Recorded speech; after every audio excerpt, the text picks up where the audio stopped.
Okay. Representative Gentile, can you hear us? I hear you. Can you hear me? Yes, thank you very much. Great to have you. So we're resuming with our next point of business to meet with our state representatives. And I'm very happy to have our two new to Concord representatives, Simon Cataldo and Carmen Gentile, who represent different parts of our town for the first time in perhaps forever. And so step right up. We usually will just start with you each describing kind of the issues that you see that are relevant to us. And then we will also come back with our questions and concerns.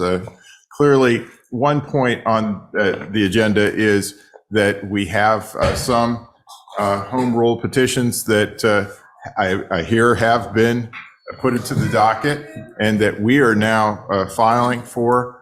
But in fact, in our consent agenda tonight, we're going to move to submit those. But any other legislative matters, we clearly want to get coordinated. Okay. I will start with the man in the room. How about that? Great. Thank you, Mr. Chair, members of the Select Board, Town Manager. It's a pleasure, and I really appreciate the invitation. Today is the 27th day that I'm serving precincts 1, 2, and 5. And my name is Simon Cataldo. I'm our new state rep here in Concord, serving alongside my colleague, Representative Carmen Gentile, who has precincts 3 and 4. Let me just begin by saying how much I appreciate the really hard and dedicated work that you all are doing to serve the town. I say that as our rep, but also as a resident of the town. I really, really appreciate that from the board and from the staff. If this is the last time that I'm in a meeting with the chair in this capacity, I do just want to acknowledge how much I appreciate your work. Three kind of categories of things that I thought that I might address with you, which I think has some overlap with what you just mentioned, Matt. The first of it, which is what I've been up to during these 27 days that I've been serving. So I filed 24 bills on the filing on or before the filing deadline, which was January 20th. So we were sworn in on January 4th. The filing deadline for this legislative session was January 20th. Among those bills were all of the home rule petitions, either new or ones that need to be refiled, resubmitted. And so those will be moving through the process, I hope, and would be my intention this spring. There are a couple of bills that I wanted to just highlight of the 24, and anyone can go onto the Massachusetts Legislature's website and read any of the 24 bills that I filed, that Representative Gentile has filed, or that any legislator has filed. I won't go through them all 24, but I just want to highlight a couple that bear special relevance to the town of Concord, aside from the home rule petitions. So one is a bill that Michelle Ciccolo, the representative from Lexington, and I filed having to do with an appropriation for public safety and similar resources for the upcoming 250th commemoration. So we filed a bill requesting $1 million of funds from the state for that purpose. That bill is one of several ways that Representative Gentile and Senator Barrett and I will be working together. In addition to with the rep from Lexington, Michelle Ciccolo will be working together to try to apply state resources to the considerable bandwidth needs that we anticipate our two towns are going to have that year. And we want to work with you to make sure that that is done as effectively as possible. There's an aspect of that can happen, that work that can happen within the legislative branch. I think there's a significant aspect of that work that needs to happen with the executive branch. I give my colleague Michelle Chicola really the credit. She identified that it made sense to file a bill to put that out there and kind of get the ball rolling or continue momentum in the right direction on that conversation. So I think we want the bill to get passed, obviously, but in some sense, it's just adding another tool and another message to the legislature and the executive branch that our town and Lexington need additional funding, not just from the town, for the very significant requirements that are going to be and challenges that will be posed by the 250th.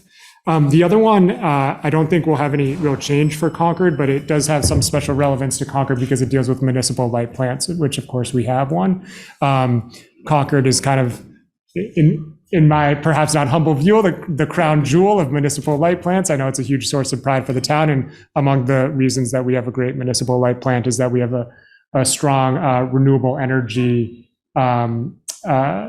portfolio within our MLP. So the title of this bill is HD 131. And if you go on the website, you won't see the full language yet, but there is a identical Senate bill filed by Senator Jamie Eldridge in the Senate. And that one, it essentially requires municipal light plants to meet the renewable portfolio standards that investor-owned utilities around the Commonwealth have to meet.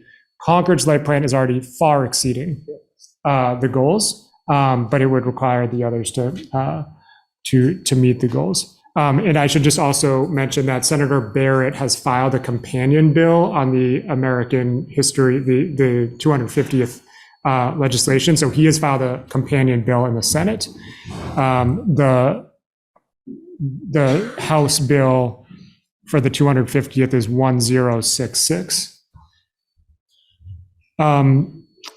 So that those are some legislative issues. Again, I won't go through the 24 bills, but they span the gamut in terms of different priorities that I think are consistent with the town and the district. They're informed by, of course, the considerable input I've received as having campaigned here and lived here. They span everything from education funding to higher education admissions policies, to homelessness and housing, to parenting and making sure there's a bathroom to change babies' diapers that anyone can access in new buildings and things like that.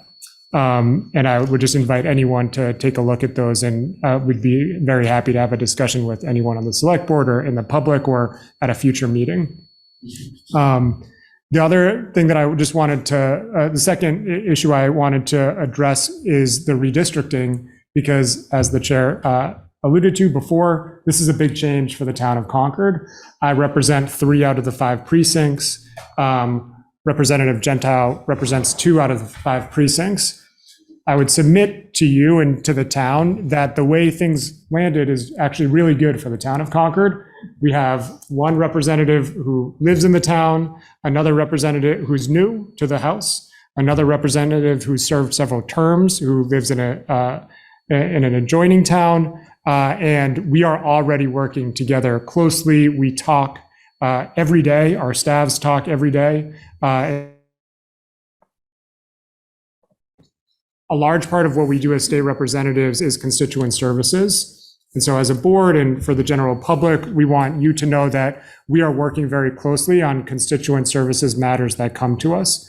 So frequently I will get a phone call or an email from somebody in precincts 3 or 4. I communicate with Representative Gentile and his staff about that, and vice versa. We work together. Now, if you need, something like an elevator to be inspected by the state, you have 2 reps possibly calling instead of 1. We have different relationships in the communities, in the House, in the Commonwealth, and we'll continue to work together on those. And very glad to answer any questions about that. Okay, I just didn't know if we wanted to go first to the Zoom and then to questions, or? It might be helpful, just close to the topic. Okay, close to the topic. I think I saw Terry first and then Linda. Just a very quick question, and thank you for jumping in so quickly, filing so many bills in the first few days. It's impressive. So this bill with Lexington that you filed for the 250th, Yes. when, if it passed, is it supposed to be for the fiscal year 2025? Because, and the reason I ask is, we're going to, and Henry can speak to this better, but we're going to have many events beginning in 2024. So it's almost like we need it, the money spread out. But for security, this is for Yeah, for security, right. And I don't know when we need the money exactly, but it might be earlier than you know, is my point. So I think kind of there's two issues embedded within that question, Terry. One is when would the disbursement occur? Right. And then when would the town be allowed to actually spend the funds on these purposes? The way that this is drafted now says the commemorative events of the 250th American Revolution anniversary to occur throughout 2025 and 2026. Oh, So that's something that we can work with, and I'll note that now. I'll talk to my colleague in Lexington. In terms of the timing of when the disbursement would happen, so this is the way that it's written is designed to come from the federal COVID-19 response fund. We don't know exactly when the next round of that funding is going to be released. And it's good for us and me to know that those expenditures would potentially need to begin in 2024. right. And we can be sensitive to that. Again, whether the money would be coming directly from this bill or from some other avenue, I'm not Figure that out sure. later. But I'm really glad that you teed that Yeah, up. I just wanted you to be aware that we're starting in 2024.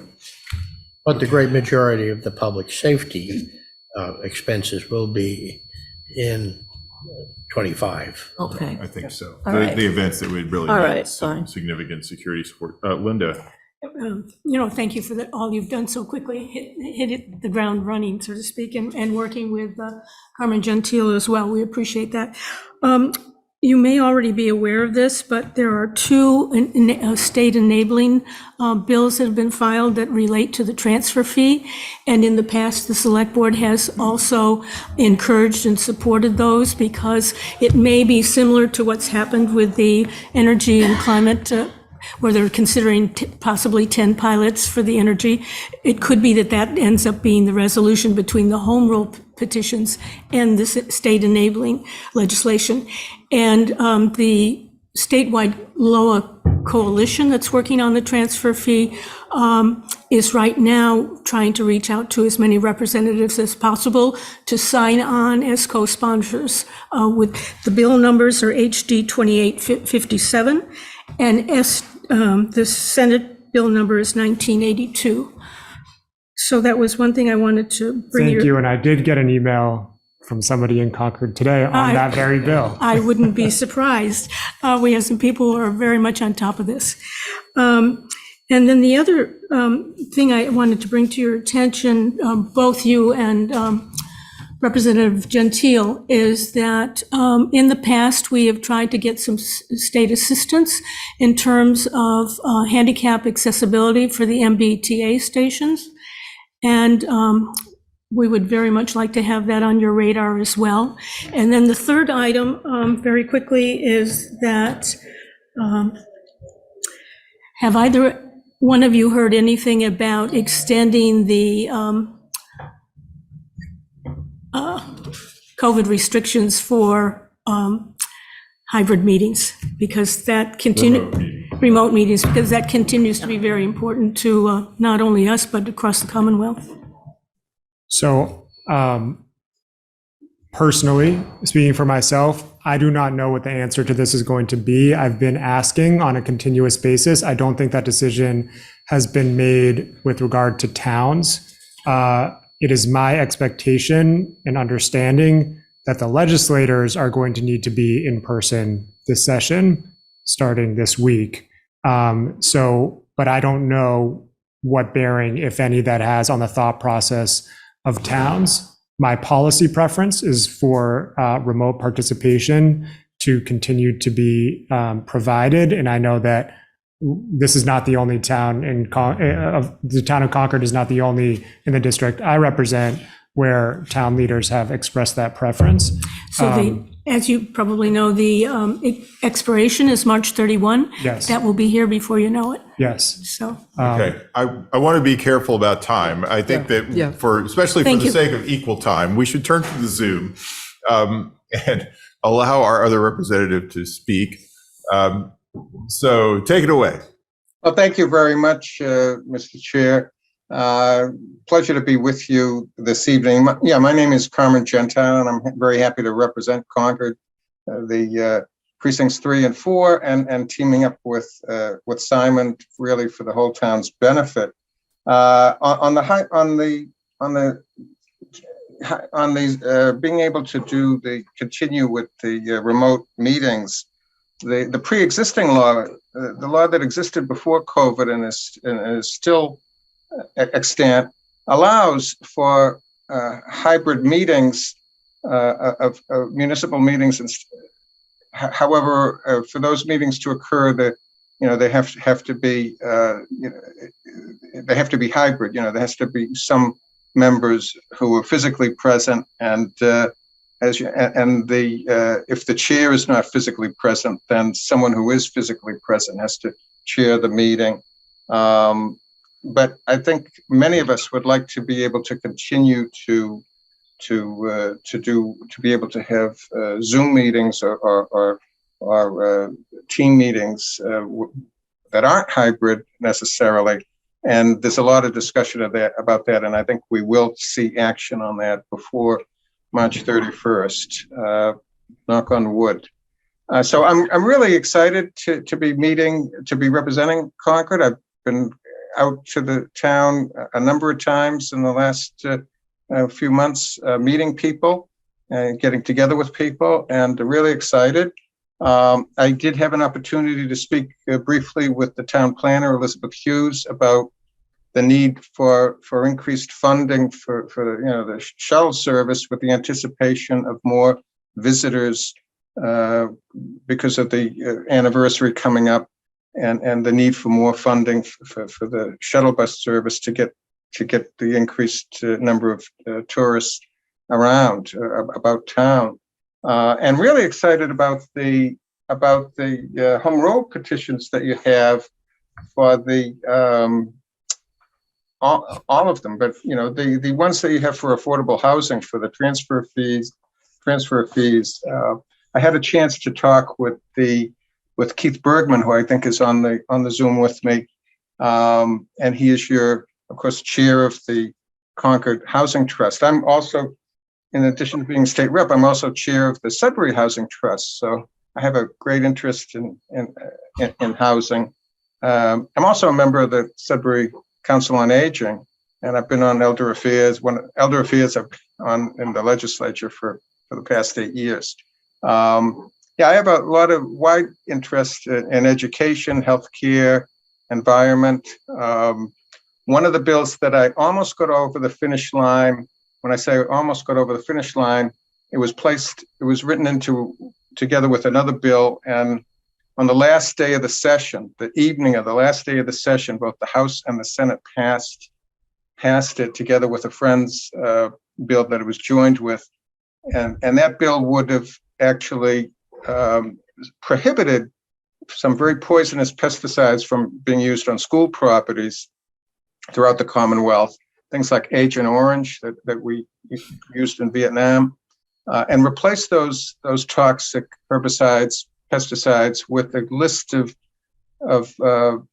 safe herbicides that the Environmental Protection EPA had tested and found to be safe. So I'm hoping to get that through for the benefit of our school children and everyone else who uses the fields that we have for schools around the state. And I also, I've filed 39 bills, 9 of which are home rule.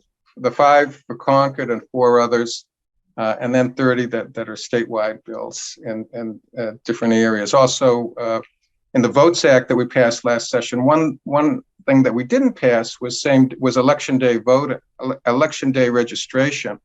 So the League of Women Voters, Common Cause had reached out to me to file a bill to do that, and I've done that. I also, a Concord resident, Jeff Clements, who leads American Promise, working for a 28th Amendment to once again allow Congress and all of our state legislatures to reasonably regulate campaign contributions and expenditures. Together with Senator Jamie Eldridge in the Senate, I've presented resolutions for Massachusetts to get behind that effort. And I have two resolutions that I've filed this session to try and do that. There were 22 states that have already filed resolutions to do this. And among those 22 states, there are also five of them that have also asked for a limited constitutional convention, limited to the issue of campaign finance. But I've spoken enough, and I really like to listen. Really excited to be working with you and working with all the folks in Concord, and really excited about doing it. Concord's a beautiful town, great residents, and happy to be here. All right, thanks very much. Mary. Great, thank you. Thank you, Simon and Carmen, for being here tonight. It's an honor to have you with us. I've got a question. I attended the Mass Municipal Association's annual meeting last week, and both Maura Healy and Kim Driscoll spoke and really emphasized the priority they're placing on economic development and housing. And here in Concord, I think we also have a commitment to that, but we're constrained by wastewater and we're constrained by water. And we have an application in to have our wastewater specifically capacity increased, and it's held up. So I'm wondering, is there anything that you can do to help move that forward, or to tell us who we need to talk to? Carrie has written a wonderful letter, but anything we can do to get some help there? Is there anything you can do for us? Well, I think there probably is. So I think if you could take the documents, all the paperwork on this that you've already created, and letters that you've sent, emails that you've sent, responses that you've got, if you just take that package of documents and forward it to me and forward it to Simon, so that we can both get up to speed on it, and then we can work with the Healy administration to get things moving. This is one thing that state representatives and state senators do is when a city or town that we represent is working with the state and not getting the response, or not getting things moving, quickly enough. This is where we can help. And so yeah, please do send it to me, and happy to roll up my sleeves and work with Simon and the Healy administration to get it done. Great. Yeah. Just please, when you do that, include Senator Barrett as well. Yes, Senator Barrett, absolutely. For three legislators, so you should make sure you have all the work. It's a team effort. Yeah. Now, we talked about some of the initiatives that we passed this year at town meeting, or at special town meeting. There is one, in fact, about the fossil fuel free pilot program, and we had a bylaw that we tried to align better with the latest state legislation. But I know that there are draft regulations that are circulating now, and it seems that there may be a need for us to do further truing up in the future. Do you know, by any chance, when those regulations will be formalized, so that then we could move ahead with that process? We want to make sure that we are in the list. So correct me if I'm wrong, but I think Concord is one of the first 10 municipalities. We are, but we, of course, you kind of get ahead of the curve and you get a few arrows in your back. And the thing is that, we did this before there were state regulations. So some of our terms were a little different, and we want to just to ensure that we don't get excluded by, you Sure. know, deviations that we have, right? Okay, no, that's understandable. No, so each administration, the Baker administration, now the Healy administration, you know, when the legislature passes a law to say, okay, we're going to do this, the government's going to do this, well, then the administration has to implement it. And to implement it, they have to come up with regulations, and those regulations always take months to develop, and sometimes they take more than months to develop. I mean, the Real Lives Law that services people, young adults and adults with severe disabilities, that law was enacted 7 years ago, and the Department of Disability Services just came up a month ago, promulgated proposed regulations that were, you know, 7 years in the making, which is terrible. I suspect, but the good news is, the very good news is that I suspect that the regulations for the 10 cities and towns participating in this pilot program will be promulgated a lot faster than 7 years. Maybe 6 months from now they'll be Okay. But we shouldn't think about having a special town meeting within an annual town meeting. It's not like they're going to be, you know, in the next 6 weeks. No. We'll keep tabs on it, No, though, and yeah. we'll be in touch with both And then, while I have the floor, one other one that we passed last year was about ranked choice voting for town elections. And so I'm just curious where that stands at this point. So at this point, no committee, the only committees in the House that exist and are functioning right now are the Rules Committee, Ways and Means, and Bills on Third Reading. And those are the essential committees that actually get things finally done into the floor for a vote. All the other committees, and there are over 20 joint committees, over 20 joint House Senate committees, and those are the real committees that get the meat of most of the work done. None of them have been created yet. So Wednesday, we'll be meeting in the House to vote on some rules, probably the joint rules, and committee assignments will be getting made later in February, so that I think the committees won't be formed and functioning really until March. And when that happens, then they'll be getting bills to hold and start holding hearings. The first hearings will be held in April. You know, the first week after school vacation week will be the week that the House votes its budget, and of course the governor will be filing her budget next month. Usually the governor files a budget the end of January, but the first year of a 4-year term, the governor has until the end of February to file her budget. So she'll be filing her budget Before the town caucus begins, so I'm an NPR and give you each 15 seconds for a final statement or anything you would like us to be aware of before we have to part. Local presence. Thanks, Mr. Chair. So just to jump off a couple of things that you all said, it is very helpful when you bring bills to us, specific bills that you want us to support. So like Ms. Escobedo did, please do that. Both the board and also members of the public. With regard to capital projects, to the extent that you can quantify the resource needs in terms of dollars, that is very helpful to us. So it's helpful to know about the MBTA accessibility, but also how much money is needed to accomplish what needs to be accomplished. Please let us know. I have office hours, so does Representative Gentile. You can find them online on our social media. The town posts them as well. Please stop by or email us if you want to talk to me. Okay, and Carmen, any last statement from you? I'll just say any grants that you apply for from the state, you know, please loop us in to support those grant requests. If you're not successful getting the funds, then let us know, and perhaps we can, and sometimes we can get the funds from a different source. Okay, thanks so much. And at this point, we will adjourn to the town caucus. Thank you so much for attending. Thank you.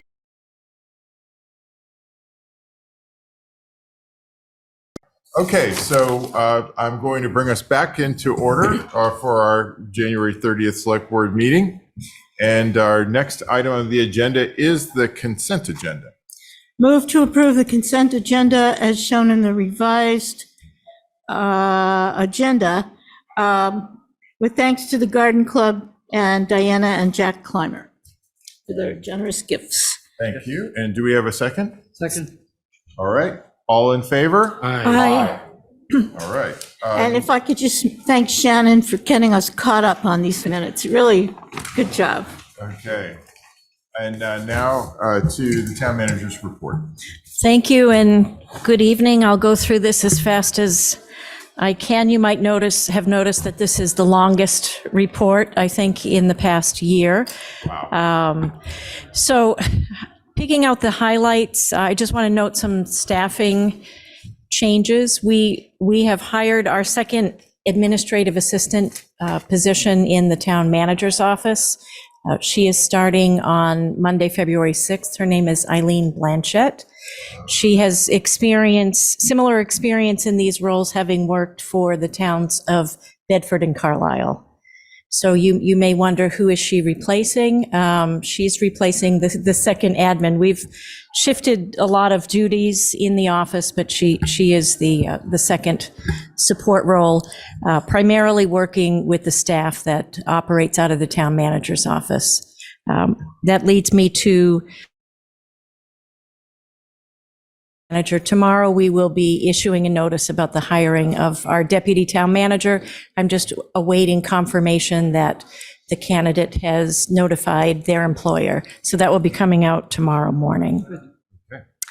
We will be doing the first round of interviews for the economic vitality manager position. That's the new position this year, this fiscal year. That is, those interviews are starting this Friday, continuing next Monday, and then we will expect to do a second round of interviews mid-February, and we have participation on that interview panel from the Business Partnership, the Economic Vitality Committee, and we do still have a few seats open. Mary had volunteered maybe to serve on that panel, but we certainly have room for some additional people. And then just going through the report quickly, last week we were notified that we received the Certificate of Achievement for Excellence in Financial Reporting. This is for our annual audit for our fiscal year ended June 30, 2021. This is an award that the town has received for at least the last 10 years or so. But this is not a no small feat, and a great deal of thanks to our finance staff that works diligently with our auditor to complete our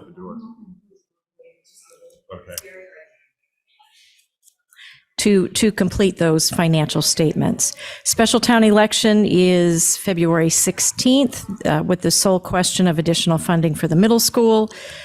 Maybe this was mentioned at the beginning of the meeting, but State Representative Simon Cataldo will hold office hours at Harvey Wheeler on Wednesday, February 1st from 9:30 to 11:30 a.m.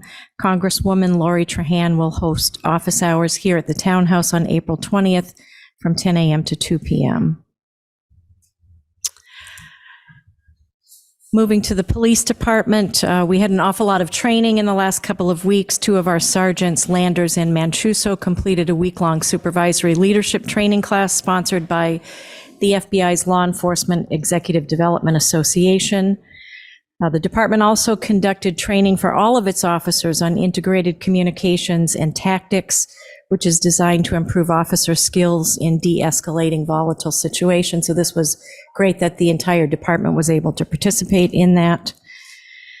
In the fire department, this actually a week ago Saturday, Captain David Curran retired from service after 46 years with the department.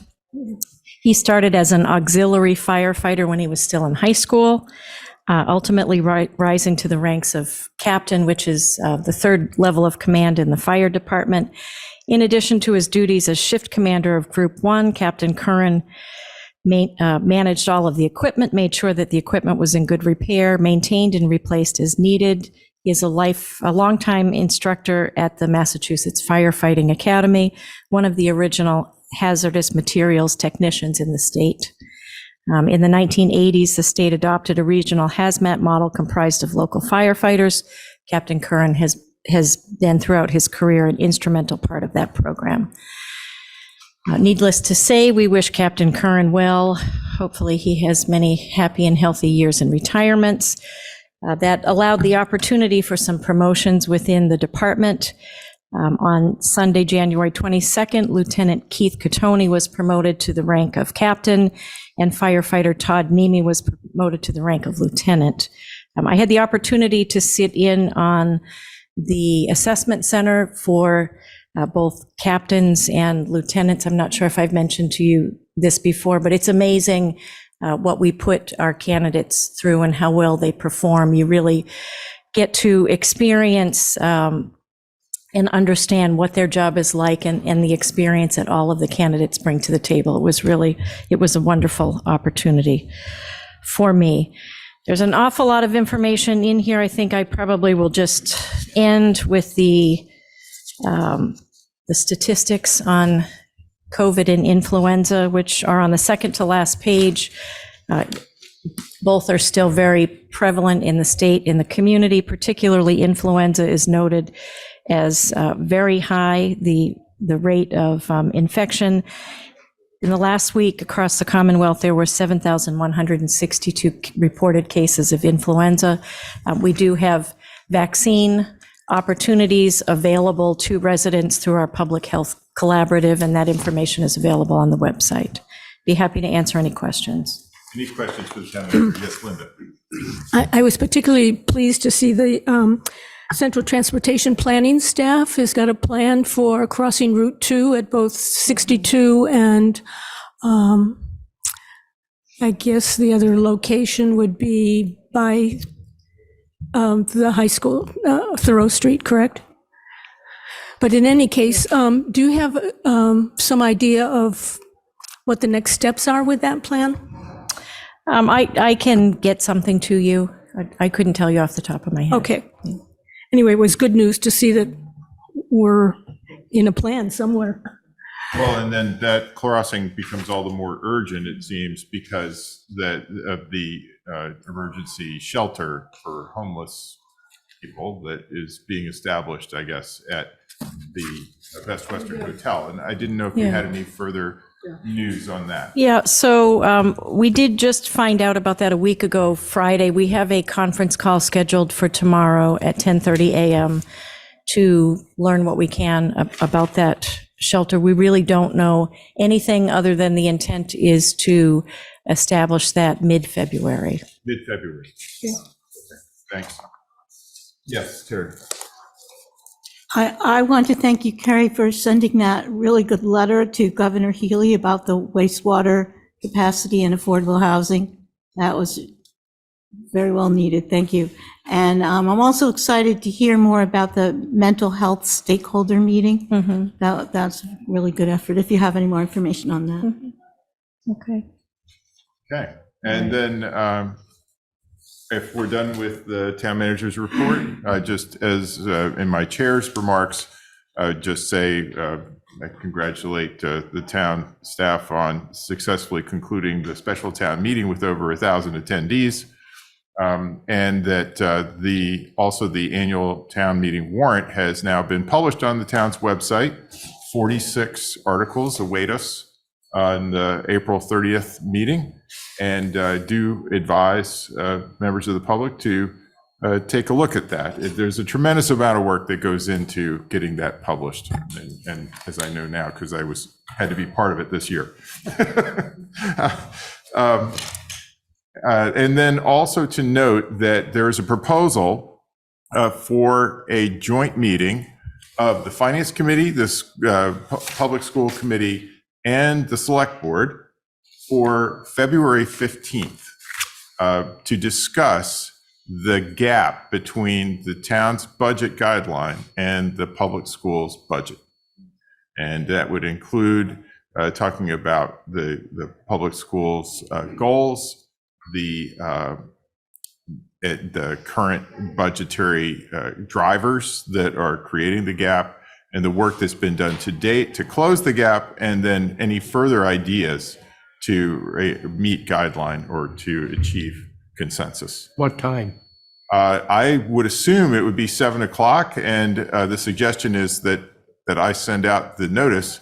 However, I will also note that I will be out of town that night. So he who proposes does not dispose in this case. That's the same night as the hearing for the, that the CMLP is hosting about the solar for the CMS.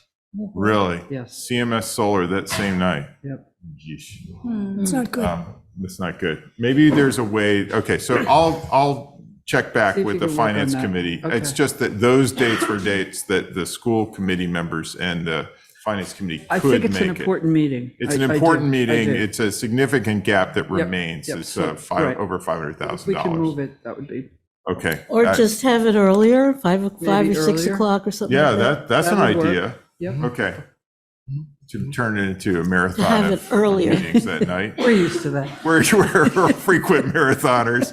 Okay, so that's all then. So let's move to our next, yes.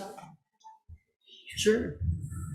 I just wanted to correct something from the town manager's report. Donna had let me know that Representative Cataldo changed his office hours to Friday, February 3rd at 3 p.m. And Donna has updated that on the website. Okay. Thanks. Okay, so now we're going to move to the next item on our agenda, which is the discussion of the conceptual overview of a Junction Village project at the site at the end of Winthrop Street and with the Concord Housing Development Corporation. And just as before with other discussions about potential projects at this site, I will recuse myself as a near abutter, and I would like to propose that Terry Ackerman become the chair pro tem for this segment of the meeting. Do we need to Need a have motion for that? So moved. Okay, Second. okay, all in favor? Aye. Aye.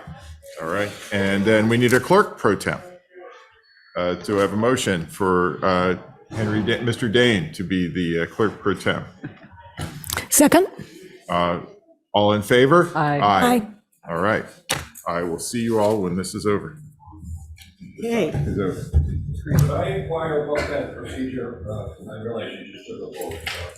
Could I inquire about that? My name is Peter Colton. I'm also at 31 Winthrop Street and there, going to John Sleeves. I'm a little baffled by why he feels he has to recuse himself here with this discussion. He's already announced that he's not going to maintain his select position at the upcoming thing. I'd be happy to have a conversation outside the meeting. There's a lot of provisions of state law that would suggest that I would need to. feel he should be able to sit in and listen to the information presented. Okay, I see Lee Smith is joining us from the CHDC, and I see we also have people on Zoom. We have Liz Rust, Marcia Rasmussen, Keith Bergman, and Lee, do you want other people to come up with you? Sure. Yeah, I Okay. have a few opening remarks and then I'll turn it over. Sure. Okay, so, Microphone's down. yeah, we I'll- need a I'll be few done more and I'll just pass it microphones over. down there, I guess. Okay, so if each of you just state your name and address for the record. Good. I am Lee Smith, Chair of the Concord Housing Development Corporation. I live at 1836 Main Street. Todd Benjamin, 333 Sudbury Road. Julie Kramer with Preservation of Affordable Housing. Okay, well, thanks to all of you for coming. Lee, the floor is yours. Thank you. I want to thank the chair, even though he's not here, for adding us to the agenda. I appreciate it. The reason we're here tonight is to present the board with an update on the Junction Village. It's very hard, sorry, we're not hearing. Well, you speak right into the microphone. You have to like, Is there a speaker in here? Are there Or I'll just speak louder? Okay, so I don't want to blast the TV audience, which I'm sure is vast. no, you actually have to like go like right up to the microphone. So We're going to go see if they're speakers. should I wait? She's gonna check. You want to wait, Terry? Try speaking right up in the microphone, see if that'll. No, that's not working. All No, right, I'll just, no. None of them are working? This one's not working? Microphones are for the TV audience, not for this one. Okay, so I'll all right, speak lather, Yes, All right. project. not as close. very good. So Lee Smith, Chair of the Concord Housing Development Corporation. I'm here tonight to give the board an update on the Junction Village site, which is off Winthrop Street. As many of you know or may recall, we had a prior project that did not successfully move forward, where 82 units of affordable housing was proposed. Since that time, which was not that long ago, we've been in kind of a holding pattern, and recently, within the past month or so, CHDC was presented with a proposal, a high-level proposal from a developer group who is interested in seeing if there's interest in what they have in mind to develop the site for affordable housing. Just by way of reminder, the property was deeded to the Concord Housing Development Corporation by the Department of Corrections in the state, and it is limited to use for affordable housing purposes and open space purposes. So those are the only two uses that are allowed. CHDC met in open session at its last meeting, and we were given a one-pager, which is posted on the town website, with a high-level suggestion of what they might be looking to develop. From CHDC's perspective, we are open to really any idea, and I think the most important thing is to gain broad community support for whatever the use and density may be by a prospective developer. We want to have an open and public process to discuss that and solicit community input and try to reach consensus on what should be built there. So this is really the first step in that process. The developer group is going to explain what they're thinking, and we have no preconceived notions, but we are in no way going to stand in the way of any proposal. I think, again, the most important thing is community consensus, and if we're able to achieve that, then we're expecting to issue a public solicitation, whether that's a request for interest from the development community or a request for proposals. We don't quite know yet. The difference between the two is if we do have consensus, then we could issue a request for proposals that says we're looking for developers to build X. If there is maybe a lack of consensus, then we could broaden that to say, send us your ideas, and then we can continue on with that public process and again try to reach consensus among the community and decide what's best for the town and what's best for the site. So before I hand it over, are there any questions for me? Any members have questions on that?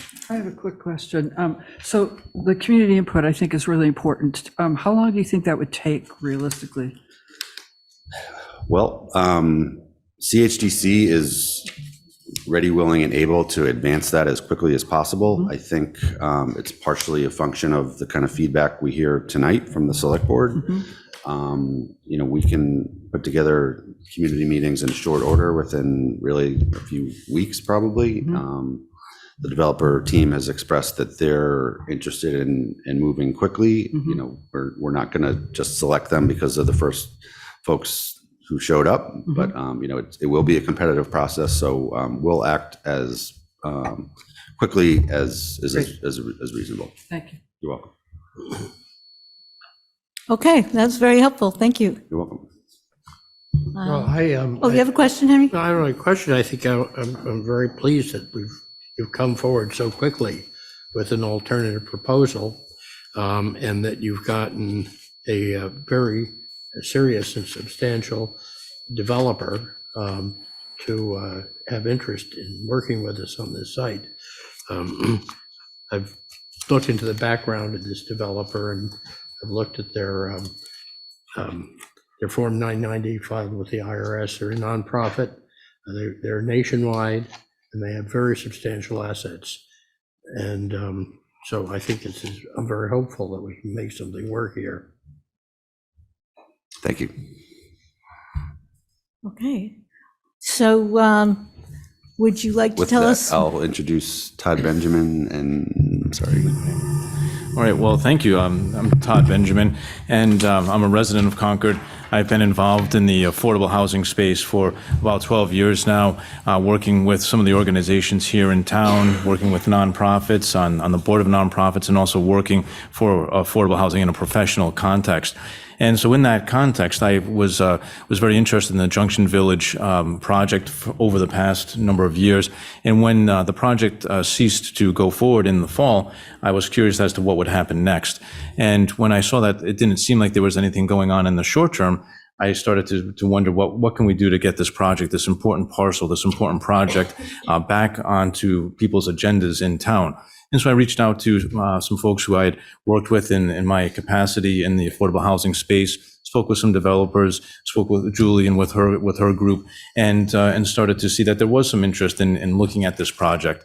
And so that's why we're here today, to really get some high-level kind of conceptual thoughts going, to listen to what the select board is interested in. I've had the opportunity over the past month and a half, 6 weeks to reach out to residents, to reach out to some of the organizations in town, to reach out to some of the town departments, and really just listen to what they're thinking. And the consensus is that people are excited about doing something with this parcel. It's a very important parcel. They're excited about learning about what could take place. And so we're equally excited about looking at what we can do to move this forward in a timely manner.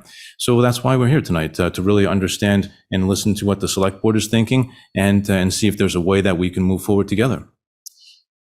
So with that, I'll turn over to Julie Kramer, and she can tell you a little bit more about her organization, POA, and POA is the Preservation of Affordable Housing. Thank you. I'm happy to be here. As mentioned, my name is Julie Kramer. I work for Preservation of Affordable Housing, or POA, as we're known. And I appreciate you taking a look at our website and our background. We are a national developer, owner, and manager of affordable housing and moderate rate housing. We are in 11 states currently and the District of Columbia.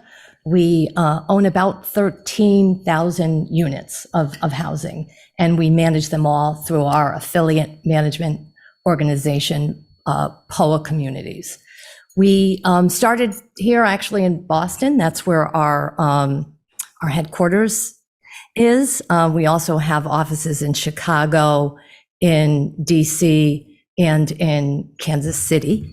So we're excited about the win last night. Todd, gave me a call and asked me to revisit this site. For some of you who may or may not know, POA submitted an RFP in the initial round of RFPs 10 years ago or so. So we know the site. We were really interested in the site then, and we continue to be interested in the site. We, believe that, there are many ways to bring affordable housing to a community. We understand that the previous developer was going to be using low-income housing tax credits to finance the project. And we understand, the time and commitment that funding a project through low-income housing tax credits can be. Most of our work is through low-income housing tax credits. We are looking at this site slightly differently. And mostly in response to our, what we're hearing about the timing it takes for a low-income housing tax credit project to start and break ground. We're looking at a more moderate rate affordable community here. So we currently are looking at a project that wouldn't use the low-income housing tax credits. It would be funded through subsidy from the town, private equity, our own equity, POA's own equity, and of course, mortgage and proceeds from the operation of the project. So POA is a long-standing affordable housing developer. We have worked on many 40Bs. We like to consider them friendly 40Bs, where we work with the stakeholders to make sure we're listening and taking in information, concerns, comments, and really crafting a community that really has been shaped by those who care about their town and care about what is being built here.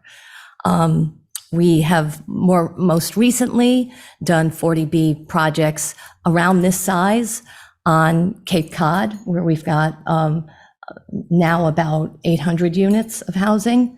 So we know the wastewater concerns here very well. Most of those properties are on septic because sewer hasn't quite made its way to some of our sites on the Cape. We do also own and run 2 wastewater treatment plants for our properties that are much bigger, 100+ units or so.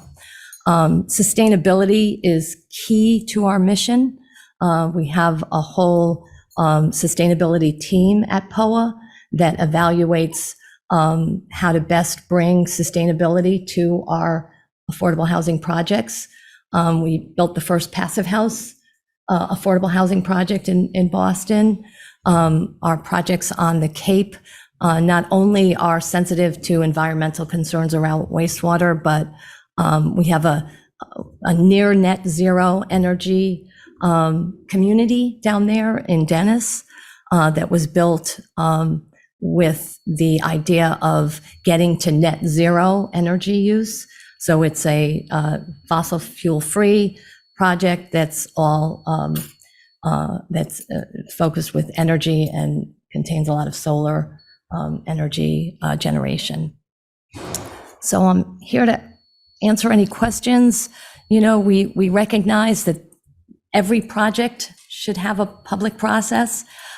We do that on all of our projects, either during the 40B process or beforehand, when we have an idea of what the town wants and how to shape that project, meeting with the abutters, meeting with stakeholders, meeting with town departments.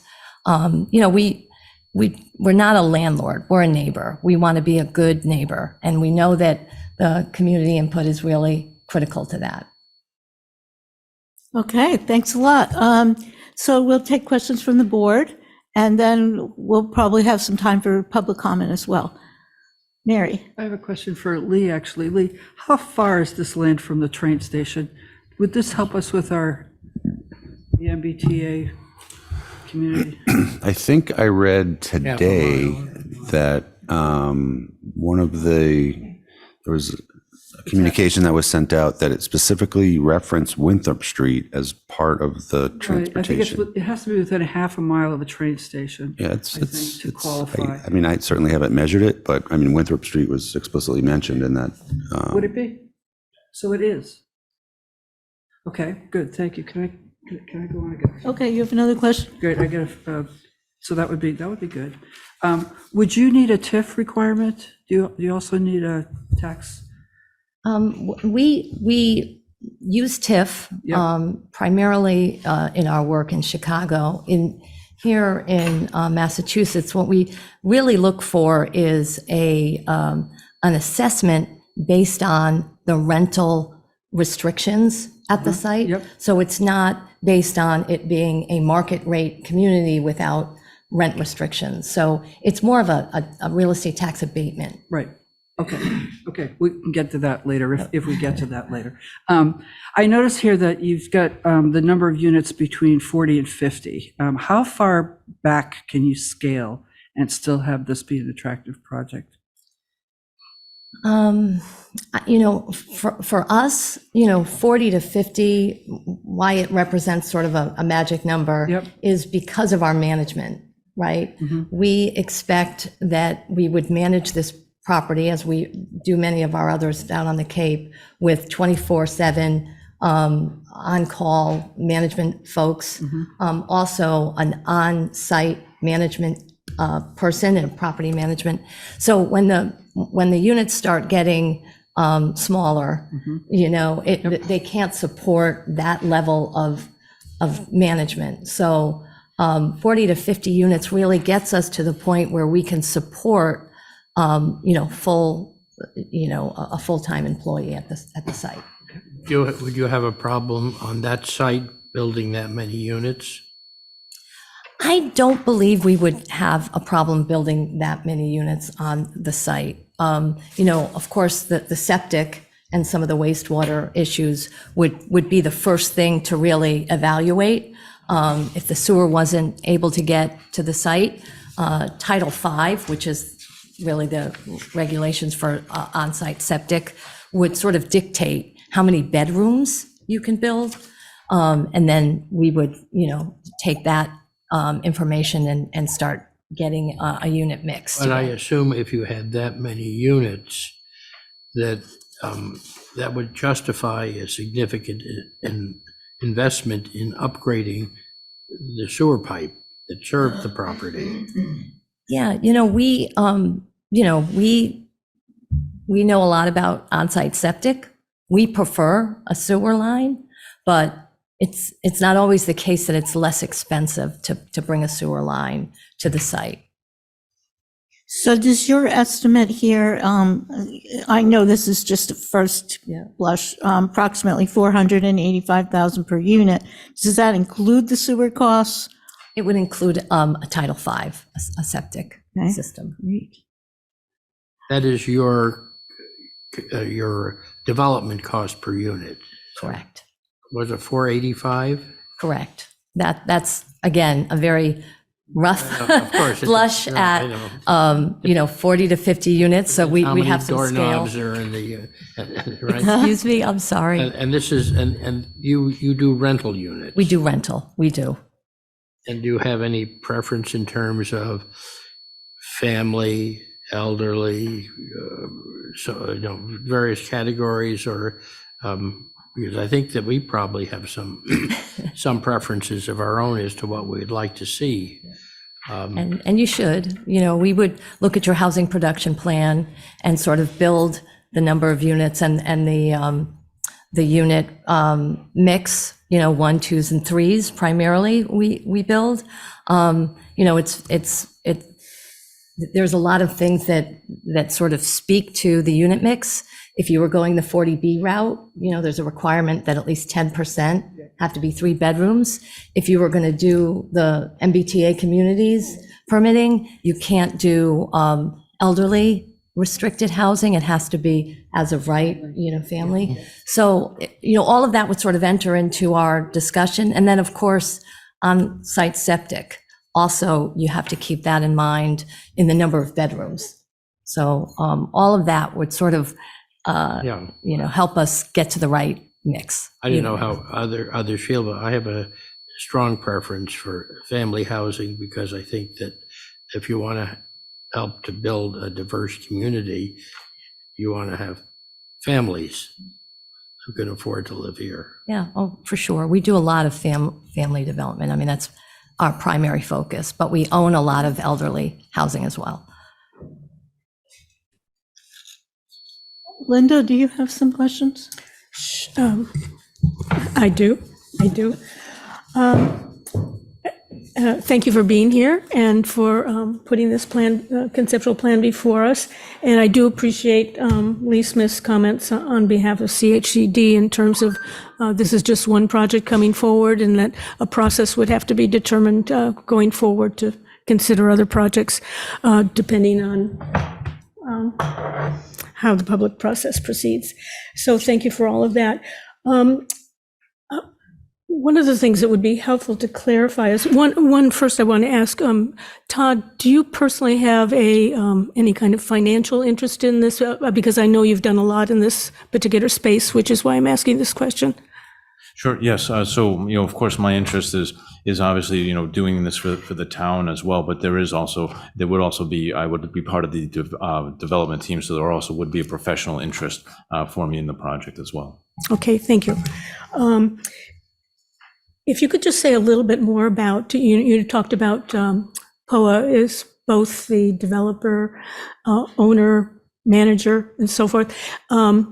When you're working with a town, in terms of the town, the relationship then between POA, if POA were to get this project, and the town, in terms of both, well,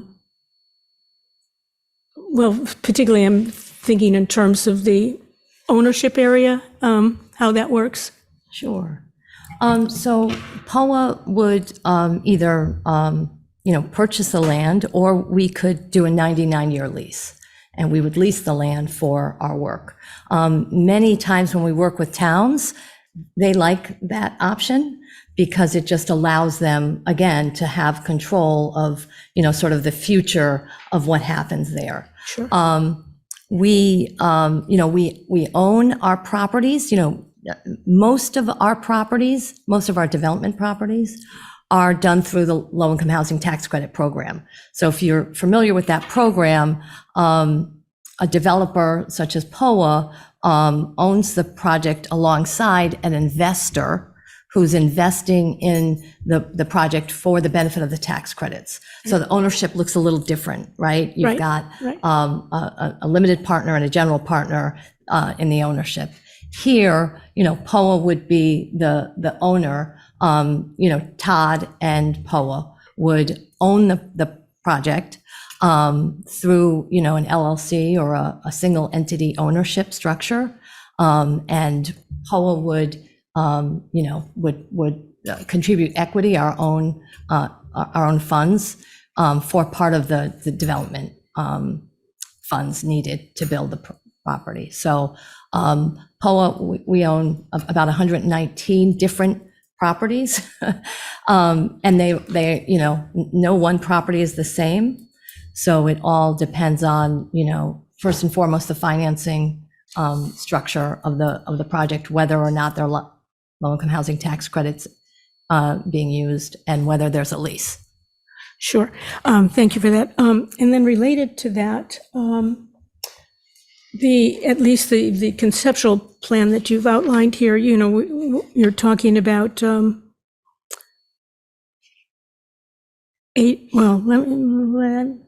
guidelines between 80% and 150%. So with your Cape projects as an example, I assume that they have SHI. SHI requirements. Yes. So, and so if Concord was looking at a project of 80 to 150%, we're also looking for SHI benefit here. So I assume that then that would be open for, that would be required, actually, a lottery kind of a placement for at least the 80%. yeah. So the 40B allows rental units that meet a certain percentage of affordable units. And that's an 80% AMI ceiling, to all be placed on the SHI. So that would be our goal. All of our units that we've developed on the Cape are on the SHI because they're all 40B units. I'm sorry, there was one other question you had. The lottery. Oh, the lottery. Yeah. Right. Yeah.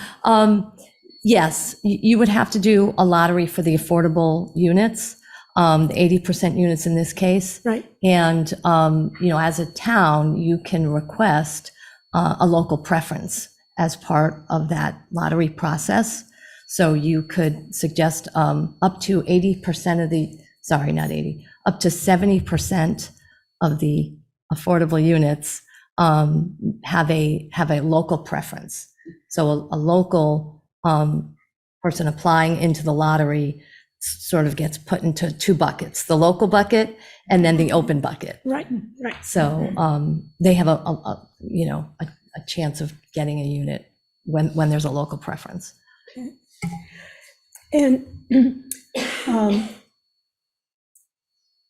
The other projects that would be comparable, that you've already done and been involved in, that would be comparable to what you're proposing here, would be where? Most of the ones that would be comparable, just because of the 40B statute and how we developed them, putting the low-income housing tax credit aside, would be, we have a project in Mashpee, as I mentioned, it's a net zero.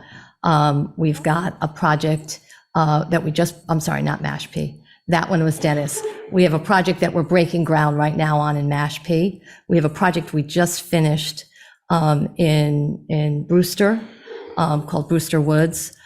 We have a 3-phase project that's a little bit larger than this one would be in Bourne.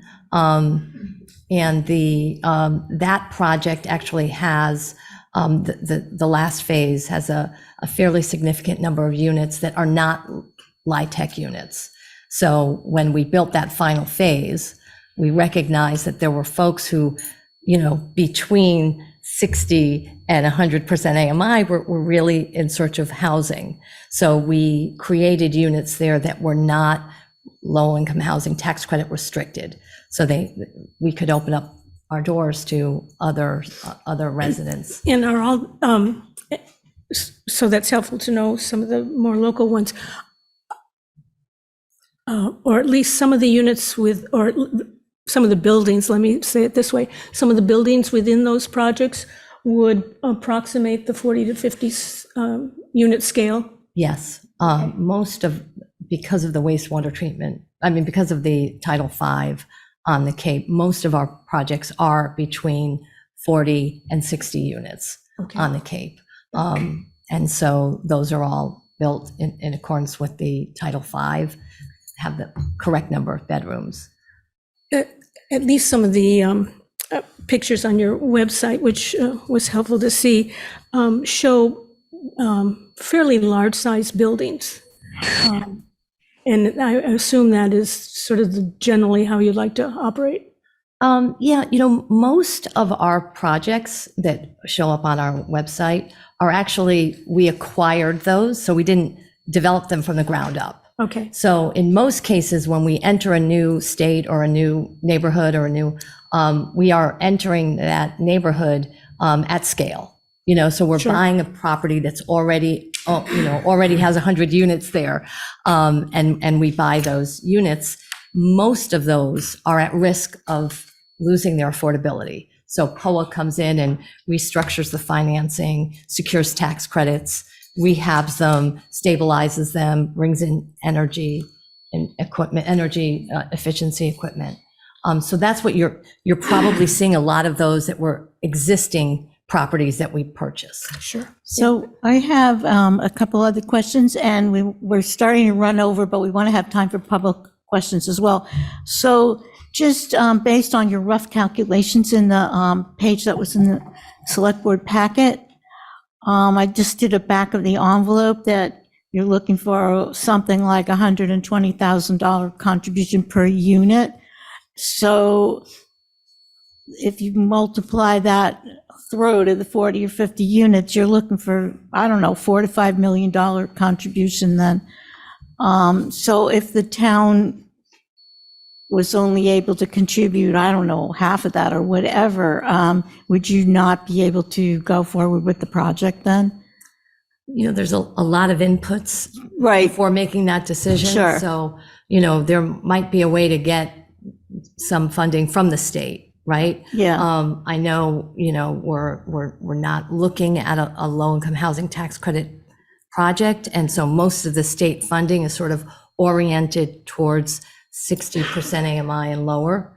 But there are funding streams at the state level that we could bring into the project. Okay. And my other question is, I guess there's a optimistic time frame here that if we move quickly, and we got a project eligibility letter, that would maybe allow us to stay technically in compliance with the SHI. But what I don't understand about that is, it seems that, as Lee was saying, we need to go through a community consensus and an RFP process. And then I thought we need to have building permits in order to count them for the SHI. So I don't understand, is it possible to actually get far enough along by this spring, as this suggests, or is that just too optimistic? I don't know who wants to take that question. I can certainly answer it. So the mid-April date you see is for the project eligibility application. Okay. So, that's how it gets started, right? The developer submits into either mass housing or DHCD, and those are typically done depending on the affordable housing resource you're looking for to bring to the project. DHCD handles all the tax credit ones. So, once it's in their hands, they issue the PEL, right? They come to the site, they work through our application. But by no means are we suggesting that, we don't agree to a public process. I think that's a key component of this. Right. That date sort of suggests that, if you said, this is how many units we want, these are the affordability levels we want to hit, this is how many buildings we want to see on the site, you're going to do on-site septic, you gave us all the answers. And I know you don't have them today. Right, the most optimistic scenario. Yeah. But even then, if we send in the project eligibility letter, I thought we had to be much further along and actually have building permits. You only need a 40B permit for those units to show up on the SHI. I know this is a weird nuance, Okay. for a year. So Okay. if you get Oh, yeah, underway that's within the right. year, Okay. they can remain on the SHI. That's right. We did do that for Yeah. the other project. That's right. Right, Okay, that's thank right. you. Yep. Okay, so if there are questions from the public or from people watching remotely, please raise your hand. And Rich, if you want to come up, Rich Feely, 340. I think you have to come up to the microphone, unfortunately. We'll get used to this dance eventually. Hi, Todd. Thank you. Rich Feely, 347 Lexington Road. Two questions. I thought the conditions under which we got the land said it had to be affordable at 100% AMI or less. No, good. Because obviously you must be planning some cross subsidy between the 150% and the 80%. And my other question is to Lee and Liz Rust, which is, do we have the staff available, and what can we do to get staff available so that we can do the community input, we can work with the state agencies? I just worry, I know CHDC's pushing ahead with Azabet Bluff, which is a lot fewer units, and I'm just hoping we have the staffing ability to move this, because all the things the select board are talking about have to happen, and I assume Lee has a day job. So anyhow, thank you. Liz or Marcia, if you want to answer that question, if you can. Yeah, hi, it's Liz Rust. Do you want to go, Marcia, or do you want me to go? You can start.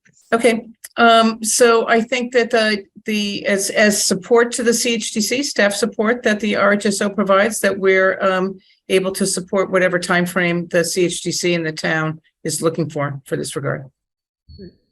And the town staff role is really as the review entity. We support the Board of Appeals as it goes through that permitting process.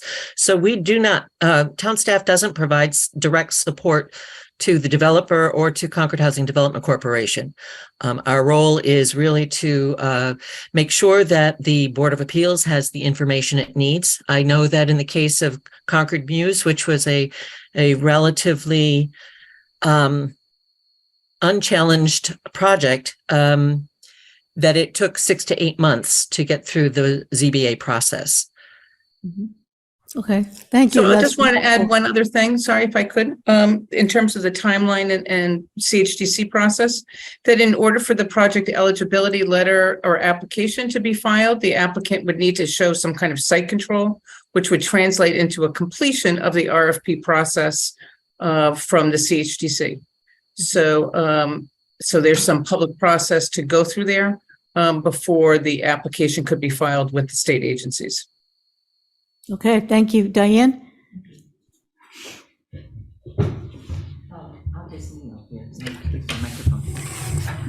Thank you. Diane Proctor, 57 Sudbury Road. My question is really a process question. If the RFP, if there were an RFP offered, following this, what if there were no other bids? What is the process? What is the procedure? That's the first part of my question. And the second part of my question is, how would we adjudicate the balancing funds that CPC and others have presently earmarked toward the Assabet River Bluff projects and other endeavors if we needed to robustly underwrite this kind of a project as the town? And I just wondered what kind of process we would use. Is that a fair question? Does that make sense? Okay, thank you. I'll let Lee take the one about the sole source bidding, but in terms of the budgeting, I mean, by the time it comes through, Diane, it would be on your next CPC cycle. So I don't think there would be a problem. I mean, I think I'm not even sure that the Affordable Housing Trust has specifically earmarked funds for Assabet Bluff. CPC has, but I don't know. Keith might know this. The Affordable Housing Trust has the ability to borrow money as well. Right, but Right. I don't. And Liz has her hand up about this. Liz, do you have your hand up to answer this question? Well, I just wanted to provide a little other piece that the construction, the Assabet River Bluff funds that are being requested for town meeting do not include all the construction costs for Assabet River Bluff. So that those would be presumably back for this town meeting of 2024. Right, So I just okay. wanted to And offer that. Keith? Yep, thanks very much. Keith Bergman, Chair of the Concord Municipal Affordable Housing Trust. The trust currently has about $1 million in non-programmed funds. We anticipate, we're hopeful that after the annual town meeting, that balance will rise to $3 million if the two articles submitted by the select board and the CPC to move funds, affordable housing funds from the CPC's reserve into the trust, then our balance would be $3 million. None of that is earmarked for any particular purpose. I think this whole discussion about Junction Village is timely. Because it's clearly the site at which we can do more for housing, and of the two sites that we're looking at, the Assabet River Bluff and Junction Village, both are owned by the CHDC. So it's really for the CHDC's determination of which ones to move forward and in what order. And I think what's very helpful about this discussion tonight and recent discussions that we've had with, that a number of us have had with Todd and others, is that it can help to get Junction Village moved higher up. And what we've been advising is that let's make sure that if it is to proceed, that the Board of Selectmen is on the same page with everyone here. So I would not, in response to Henry's question, I for one would not suggest that the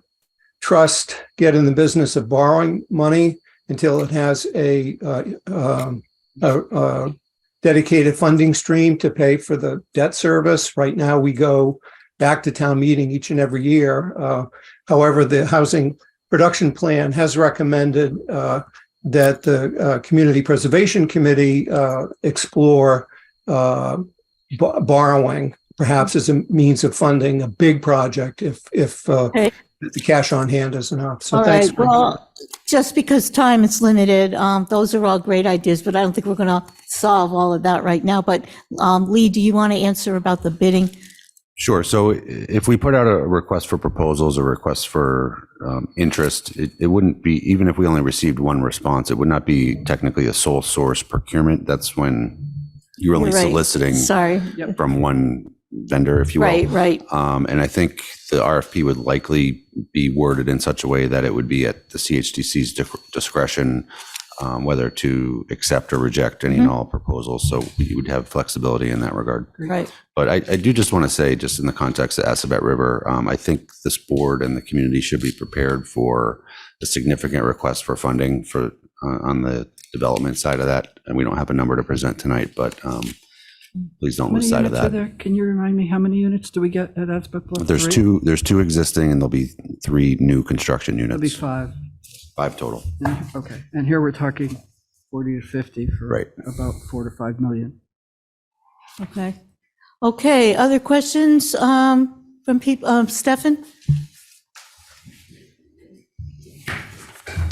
This might be the last question, just because we're over time here. Oh, I didn't see your hand. Thank you, Denny. Stefan Baker, 7 River Street. Oh, there we go, 7 River Street. My question is, maybe I missed it because I'm hard of hearing, but is understanding the affordability. My understanding was that this particular site needed 100% affordable, which meant 80% AMI, or does that extend up to 150? That's news to me. I mean, all I know is that, well, actually, Lee probably can answer this better, but I do know that Christopher Heights had units at 150% AMI, right? And they would all count. And they all counted. So I'm just going by that. Yeah, I don't understand how that works. If it has to be 100% affordable. No, It's Keith, and the statute says that the CHDC determines what affordability means. So Okay. that's Thank you. the answer. Great. Thank you, Keith. But Liz has her hand up, and oh, well, she took it down. Okay. I guess the follow-on question is, at 150%, would 100% of the units count on the SHI, or only the 80% AMI units would count? Yeah, if it's a rental. I can just answer that if that's okay, Liz Rust. I think we've just answered it, though. I think Okay, you're very going to good. say if they're rentals, they all count. Is that correct? As long as 25% of them meet the SHI criteria. Correct, right. Okay, Oh, great. this is 40B. Okay, thank you. Thank you. Sir, in the Sure. red shirt. Thank you. My name is Peter Fulton. I live at 31 Winthrop Street. I'm a direct abutter. I've lived at 31 Winthrop Street for 42 years, and I lived there because it was a requirement of my employment at the time for the Concord Fire Department, which I spent 34 years on. So with that experience, and also as a builder, I think I'm probably the closest to an expert here on this site. Nothing's been talked about here. In the previous group, the Grantham Group was amongst many that have not put a shovel in the ground in this site. I would strongly advise everybody involved here that you could possibly discover a hazmat site here. This was a tannery used by the prison. It was a general dump. It was a metal dump. They purportedly had a foundry here. Overhead pictures, which I have. I have less than 24 hours notice on this. Reveal that it was where the septic field was for the prison at one point. I refer to that for contamination. Only recently abandoned when they put the sewage treatment plant on site for the use of the prison. Again, with short notice here, I've got a few notes here, but I think you're going to be, from a builder's perspective, you're going to be limited in where you can site these structures, particularly if you have to site a septic field there because of the proximity to the Neshoba Brook wetlands and so forth. And it's just a 12-acre parcel, but it's been recognized that 12 acres is not fully buildable. We had a bad experience with this Grantham Group. They were very abrupt and didn't want to deal with us, even though if it was local people, a local spearheader, shall I say, that was the public voice of this Grantham Group. A traffic study involved here almost came to blows with one of the abutters because the gentleman wouldn't tell us what he was doing there, and the neighbor only had the interest of his young girl children involved. So if that kind of stuff is going to happen, we don't need to see that. Okay. Another big interest of the abutters in the past Grantham presentations was an alternative access. And again, Mr. Onanian insisted on shutting us down on that situation. He didn't want to deal with the prison anymore. This all could have been This all could have been avoided with the bike path access through there. That could have been an alternative access. And I bring this up for service vehicles, ambulances, fire trucks, trucking situations, and also an alternative access for the residents of this complex. And again, if you get into proprietary things there, this was also used as a snow dump for all of the areas, the commercial areas of West Concord. So we're talking about salt disposal and everything that comes off of the streets in town. It was used like in that capacity for years. So if town vehicles could enter that property then through Elm Place, and everybody will have to look at their maps for that, but that's the service road that exits Route 2, which is technically called Elm Street, directly opposite the front door of the State Police Barracks. That's the way the ambulance accesses the prison to the vehicle trap for patient transport and so forth.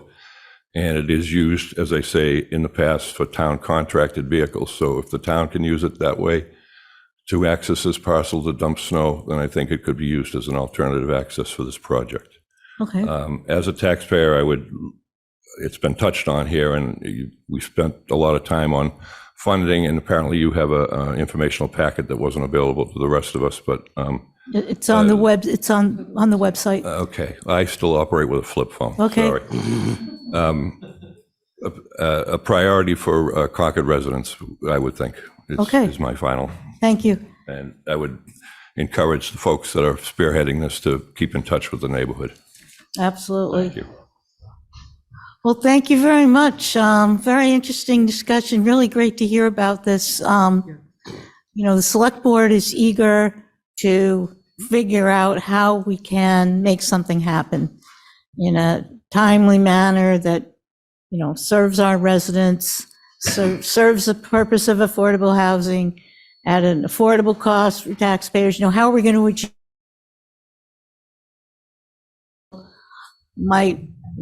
It's definitely worth a lot of more energy looking into it. So, Lee, did you want to say one more thing? Thanks again. Just in the interest of time, I can be in contact with the town manager and her office about kind of next steps and public process, community meetings, et cetera. Great. But I'd just like to encourage the select board to perhaps attend those meetings. Great idea. At the same time, just to save some time. Not that you wouldn't need to deliberate in your own separate meeting, but we certainly would like to hear your perspective on the project and the use of the land. Thank you. Thank you. Thank you. Thank you. You too. What's next? All right. Here he comes. How did you know that we were done? I don't know. The walls have ears. Yeah. Oh, no. Of course, we ran way over time. Okay, so now we'll go to our next agenda item, which is about the BD Center. Yes. And actually, it's interesting because the agenda says it's the 2022 unaudited results and the 2023 budget. But I thought that we were going to discuss the strategic plan for the BD Center, but No. I thought we were presenting on the budget. Okay, pieces, well, so- please, I'm sorry. I think it I kind of apologize speaks- for the confusion here, but all right. They're interconnected for okay. sure, but this is not a formal strategic presentation. Sorry, Matt, that Good was a to know. miscommunication.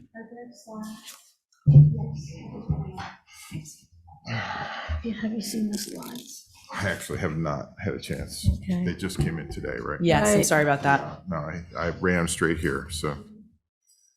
She had a bit of a coughing fit and couldn't come back.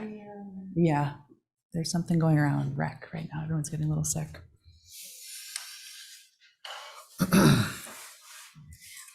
That's partly the source of my confusion.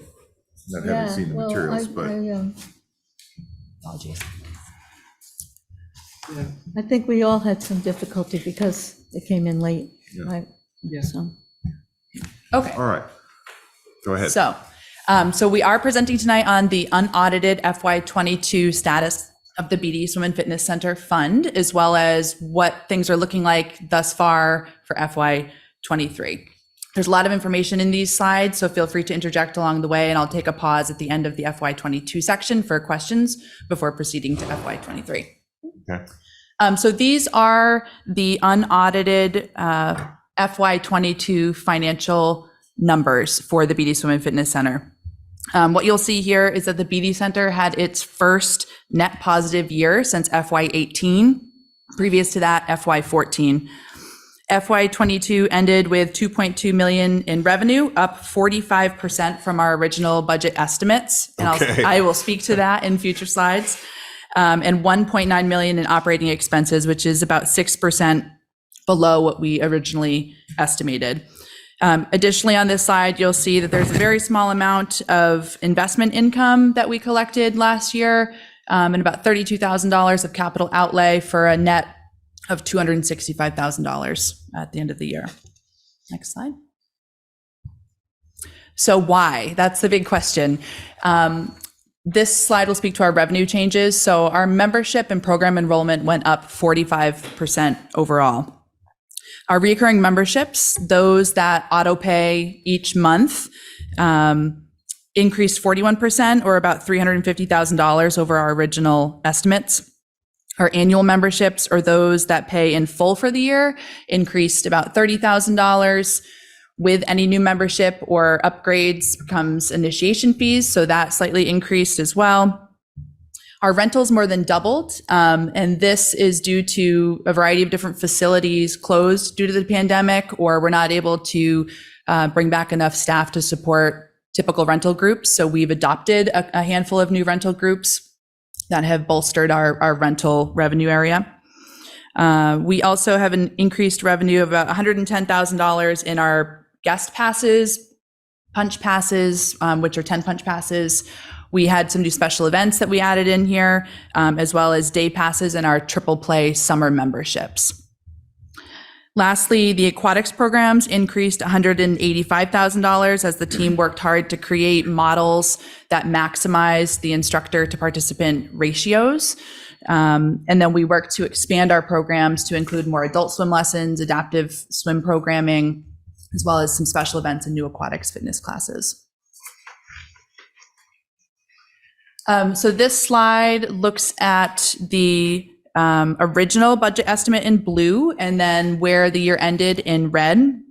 And what you'll see with that monthly membership, and what we did not predict, was what such a strong return of memberships would be in FY22. So annually, when we set these budgets, we're doing it almost 7 months before the start of the actual fiscal year. At that point in time, when this budget was set, it was December of 2020, which was still a very COVID-heavy time in our experience. We didn't really have an understanding of when the normal ability for people to come to the center would come back. Masks were still being required in the building, which deterred a lot of people to come and work out. And the regulations just were not clear. Regulations fully lifted for the BD Center at the end of fiscal year 22. And as they slowly started to lift in the spring, we saw memberships and return of participation. This slide we're incredibly proud of. So as you can see on this graph, we are trending upwards in overall membership numbers.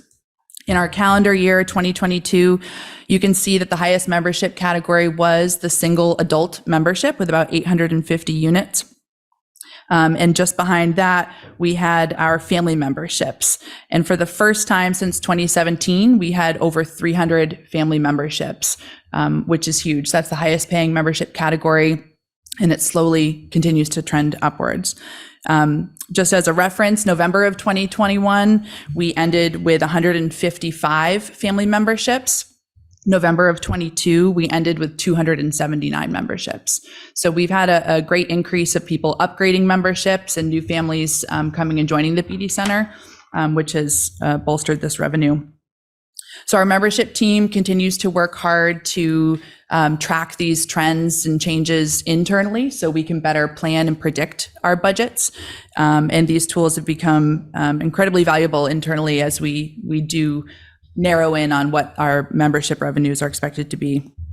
In 2022, we were seeing about $100,000 a month in reoccurring memberships alone, which was great. So the FY22 expenses simultaneously went down about 22%. So, and I have a typo in that first slide. Our aquatics program manager left in May of 2022, not joined, and a GM. So we had about a $13,000 savings at the end of fiscal year 22, being short-staffed with that full-time position. We had a regular part-time office clerk that also retired in the fall of 2021, which was about a $24,000 savings. And then simultaneously, we couldn't find enough staff to work at the desk. So we were grossly understaffed at the front desk, saving about $33,000. Not a great time to be at the beauty center last year. So our full-time staff took the desk. No wonder membership exploded. Holy cow. Maybe all of our employees went to members to be working out and swimming. That's where all the employees went. The lifeguard shortage has impacted us dramatically. We were short-staffed on the pool deck, came under budget there. And our purchase services were down. So our electric, our water, sewer, those sorts of things. So while the year ended nicely, it didn't feel great at the BD Center last year. The staffing crisis has impacted us more than we could have ever predicted it would. And I'll speak to some of the changes that we're making because of that in future slides. So it certainly was not a feel-good year. And again, this is just a quick overview of the year. So in summary, we got through FY22 and took a breath and really haven't let that breath out until we get those final audited numbers. But what we have learned over the process of FY22 was that the labor shortage is not going to go away. We don't see changes right now without us taking drastic steps to bolster our candidate pool, attract new applicants, and we're working on that with new initiatives in FY23. We couldn't go through another year employment-wise as we did in 2022. We're also utilizing our registration software to better understand our membership data.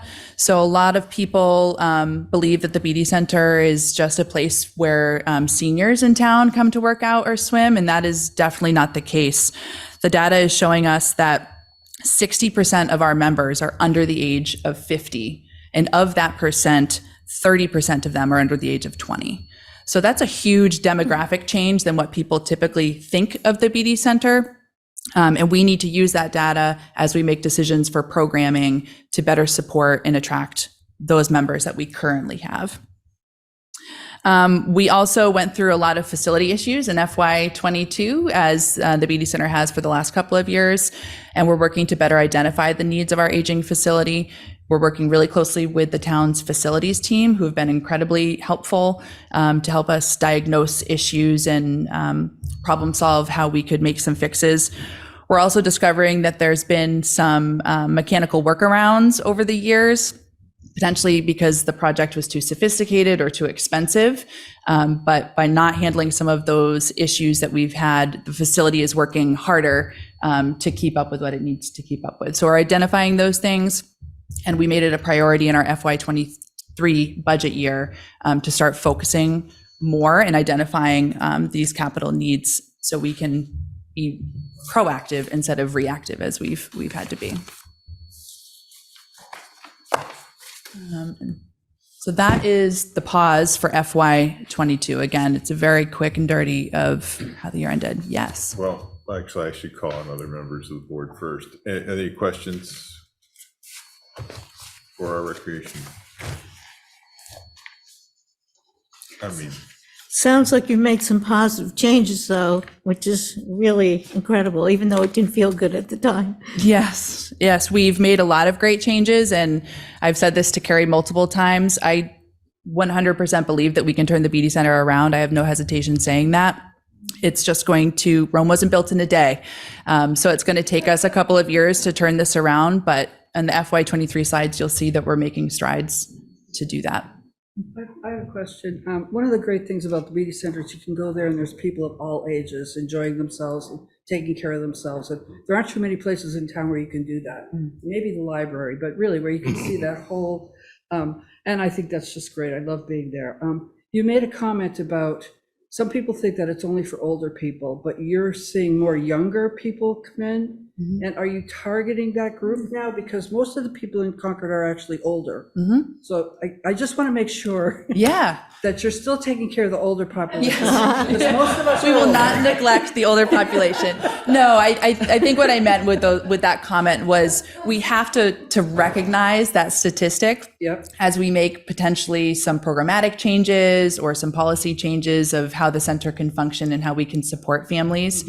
An example of that might be the warm water pool that we opened up to be all swim for everybody, not just an age specific group, full day. Therapy pool? Yes. Yep. So we are working to support families who also want to use those spaces. We have equal access for all of our members, and we just want to make sure that we're not neglecting any group, young or older. You didn't know they're going to turn the therapy pool into a whitewater That already facility? happened. Yeah, we're gonna get a bubbler in there and a slide. Yeah. But I think implied in Mary's comments are you marketing to that group in an active way? Not yet. To the younger family group? No.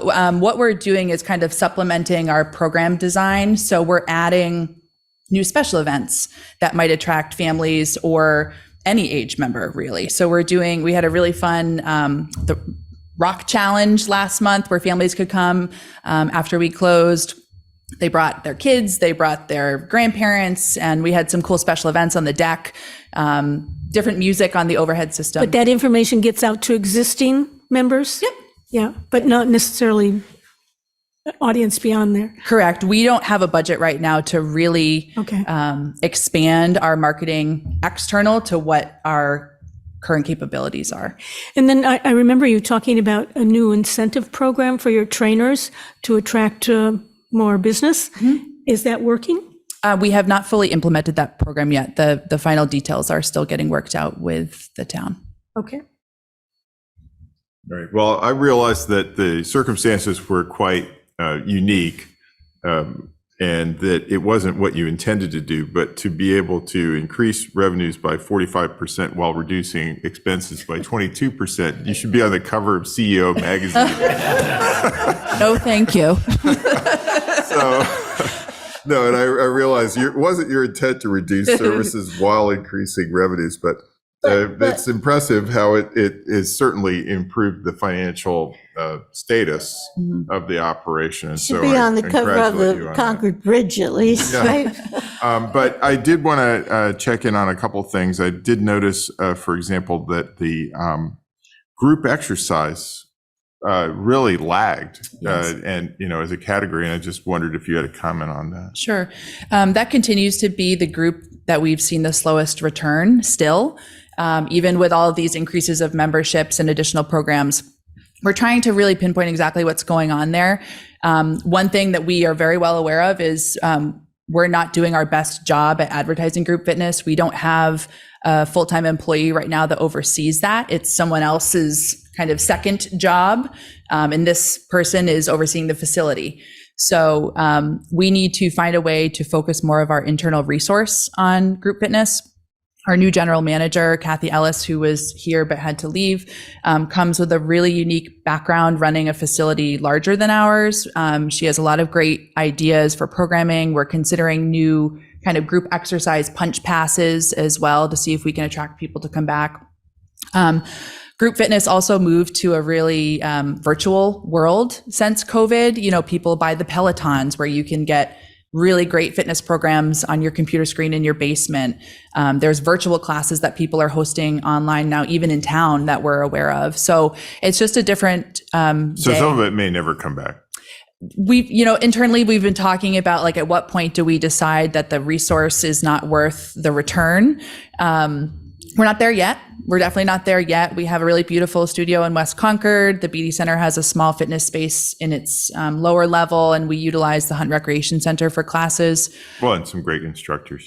Yeah. Yeah, we really do. And we do still have $60,000 worth of people that appreciate the group fitness classes. So we're not willing to just get rid of it. We would need to figure out a way to kind of convert it into something else for these users, but it is the program area that's had the slowest return.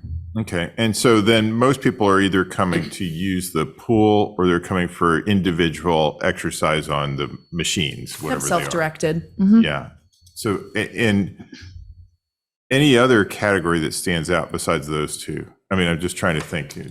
Of course, you'll tell us more about FY23, where you're Sure. going to go next, but. Yeah, no, I mean, the natatorium is definitely where the hub is. So our programs that we bring in that we host internally, the high school uses that space for classes as well as their swim team. So the natatorium is the busiest space in the building, but we don't have memberships anymore that are segregated to just fitness or just swim. So the membership allows access to the whole space. So we don't necessarily track when someone walks into the building, are they going upstairs or downstairs?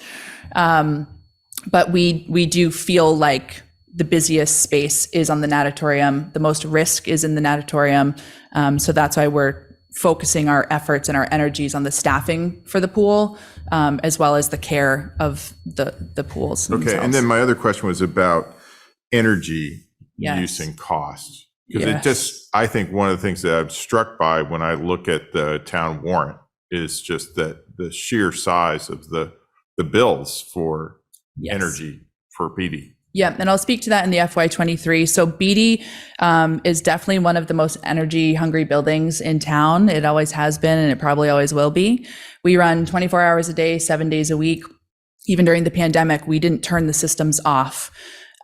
We typically see an electric bill of about $12,000 to $15,000 a month. With the rising cost this fall, our bills were coming in at $25,000 a month. I just didn't know if there's any, do you see any way to Yeah. deal with that? Yeah, And so again, maybe it's in the FY23, or maybe it's Yeah. beyond, but. It's FY23 and beyond. So we, for our FY24 budget, are beginning the process to consider solar. A feasibility study was done at the center in 2011, but that's about 10 years old now. So we're committing $25,000 to a feasibility study from our operating revenues or from the Sawyer Trust, if available. And then from there, you'll see in our capital plans, we're expecting to have to replace the roof next if we wanted to put solar panels on it. And then the year after that would be the solar install. So we're targeting. And you're at good timing for that kind of replacement cycle. Yes, the roof is getting there anyways. So it's a 3-year plan is what we're looking at right now to try and get solar onto the building, which at the time of the original study was estimated to reduce our costs by about 36%. The light plant director believes at this point in time, it would be significantly more than But that. it's even more efficient to use solar for heating water, which is where a lot of your energy goes, Yes. rather than converting into electricity and then selling it to the light plant for next to nothing and so on. Yeah. Yeah. We also just finalized a project that was started in 2018, a Viking control system. So what that unit, it was set up, but it was never connected, come to find. So the system will recirculate the hot water from the rooftop units down into the heat exchangers to do just that, to reduce the costs that the electricity takes to get the water up to temperature. We just activated that system a month and a half ago. So we're starting to track, and we'll see over the course of the year, how that project is working for us, but it should be a pretty significant savings, being that all of the pools are significantly above room temperature. Okay. Did you say that there was a 3-year program about putting solar on the roof? That is a very soft statement, but yes. Did you say that in 1 year you're going to replace the roof and then the next year you're going to put the solar? Okay, because I just wanted to point out there's a way that the same tile is the roof tile and the solar tile. We have that on our house. Okay. So you can do it all at once. I'm not a solar expert yet. I Not soon either. will be, I feel, but we're going to have the feasibility study look at canopies in the parking lot as well. So nothing will be They've got like a off the table. flat roof, so it might be a whole different deal. I don't think so. Okay, let's talk about FY23. Great. So these are the budget goals that we had set for FY23, and they're still incredibly relevant. So I wanted to be sure to point that out and share them with you again. So we reflect on these goals as we've made decisions this year so far. related to the budget. So this is our financial update right now, based on the first 5 months of the year. So we do anticipate far exceeding what we planned for FY23, but you will see that we're still preparing for a small loss. FY23 has included and will continue to include robust capital improvement plans, increased programs, and out-of-the-box thinking. But as staffing expenses go up to attract more staff, bills are also going to go up. So even What is non-operating revenue? Investment income that we earn. All right. So even with our increased revenues, there's some expenses that we did not anticipate this fiscal year. Electricity is the largest one, like I mentioned. We budgeted for about $200,000 for our electric bill, and we're predicting that to be closer to about $250,000 this year. And that's just based on the information we have now that the power cost adjustment has been relieved, so the bills should become more reasonable. And as we make these systems more efficient, we're hoping everything is a bit more productive. Additionally, we had to take a hard look this year at our lifeguards and the pay rates that we were offering that group of employees, as we couldn't attract any to come work for us. We recognized that we were behind on what the minimum qualifications of a lifeguard should award them in terms of an hourly rate. So we worked with Human Resources and Town Manager's Office to update that pay scale. We also were forced to incentivize certain shifts. So we were literally getting no employees to work on Friday nights from 3 to close, most of the day Saturday and most of the day Sunday. So we had to look at, do we increase our rates and incentivize these shifts, or do we displace our members by having to close our doors on what is, for a lot of families, the most popular and effective time to go and utilize the space? We made the decision to increase the pay scales and incentivize those shifts. And we are happy to say that because of that, what was about a 30% staffing capacity on the deck is now at 60%. So we're still not where we want to be, and these numbers reflect where we want to be, but we're slowly making our way back. Revenue-wise, what is really still optimistic with these numbers is we have 80 kids on the wait list right now for swim lessons. So if we can figure out how to bring in and train more water safety instructors to teach these classes, we have an immediate group of 80 kids that wants to come and participate. So that's just one example of that low-hanging fruit if we can address the supplemental issues. So operating revenues will be about 2.2 million. Operating expenses will be about 2.1 million. And it's also important to note on this that we still are not paying back to the general fund in FY23. And we estimated that to be about $120,000 for this year. So this chart, the blue is the original budget, red is revised, and green is the actuals year to date as of last week. So we're currently seeing $110,000 in recurring memberships right now, up from about $100,000 per month in FY22, as I previously mentioned. So if that number alone, if we didn't gain one more member and we didn't lose one more member, and we just charge that recurring amount for this fiscal year, we'd be looking at about 1.3 million of revenue in recurring memberships alone. So this 1.2 million that we've predicted as our revised number still is conservative to account for things that we can't control, but we're optimistic that that will slightly increase. And like I said, we're expanding our rental programs to supplement times that the beauty center is closed to members. So we're bringing in new rental groups, and we have groups reaching out to us now for spring and summer rentals. And we're working on some projects to train more staff on how to become water safety instructors so they can teach more classes for us. So the momentum thus far, we hired a new general manager. Her name is Kathy Ellis. She relocated from Oregon to come and work at the BD Center. And she has an incredibly strong forward-thinking leadership style that is already proving to be very successful for us at the center. With Kathy's leadership, she has taken on this labor shortage aggressively for us. So we offered this fall 3 free lifeguarding classes We decided that it was worth the cost of our staff time to just help get more applicants in this area. We're not the only pool that's struggling with this regionally and throughout the state. Throughout the nation, it's a huge issue. So we had 3 free classes. They all sold out. We trained and certified 30 new lifeguards and hired 20 new ones since the fall. Wow. So that model worked. We want to do that exact same thing for water safety instructors, but we don't have a water safety instructor trainer on staff. And the American Red Cross, who does those classes, has none on the regional calendar, not like anywhere in New England. So we've applied. I would send somebody across the country at this point, honestly, just to get that person certified, but we can't find a site. So we've applied to be, it's insane. It's an uphill battle. So we've applied to become a Red Cross training site. A facility like ours is unique. It's large. It has variable pools. It's really an attractive space to teach. So our application is in with the Red Cross. We're just waiting to hear back from them on next steps and costs, and then they could use our space to run classes. You go to them, have them come to you. That's right. If you can't beat them, join them, right? So we're working on that as well. And again, if we can get more water safety instructors, we're very confident that we could sell 100 sessions at White Pond, 100 sessions at Emerson Pool this summer. We could really expand our base. So we're focused on that. We're also using our data to expand our programming. Like I mentioned before, we're coordinating new monthly special event opportunities that will be unique to the BD Center.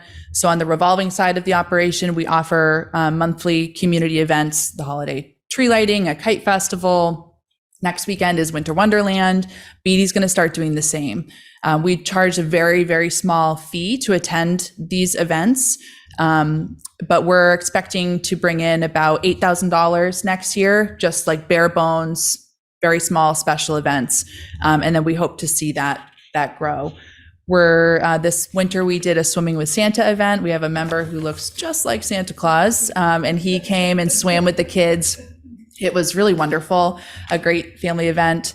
And we're going to be doing a symphony swim coming up, which will be an evening where the lights are dimmed. We have really beautiful classical music playing, and members can just kind of get in the zone and do their own lap swim and just really enjoy the space calmly.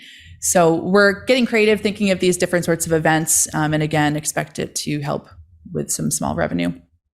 And then we're trying to maximize our after hours rentals. We close very early on weekends, and a lot of people are happy to come in and rent the space until about 10 p.m. So we're booking swim meets for other swim teams outside of Concord in this region. And we've seen great success and response for that. And then lastly, we're working to better understand those facility needs. Kathy, myself, and TJ Liakos, who is the assistant to the general manager, have worked really hard to understand more of the mechanics of that building than I ever thought I could possibly learn.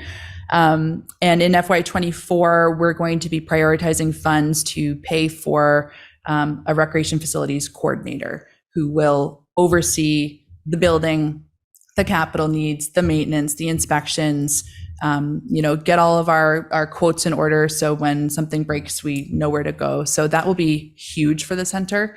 And again, we're planning that in the budget for FY24.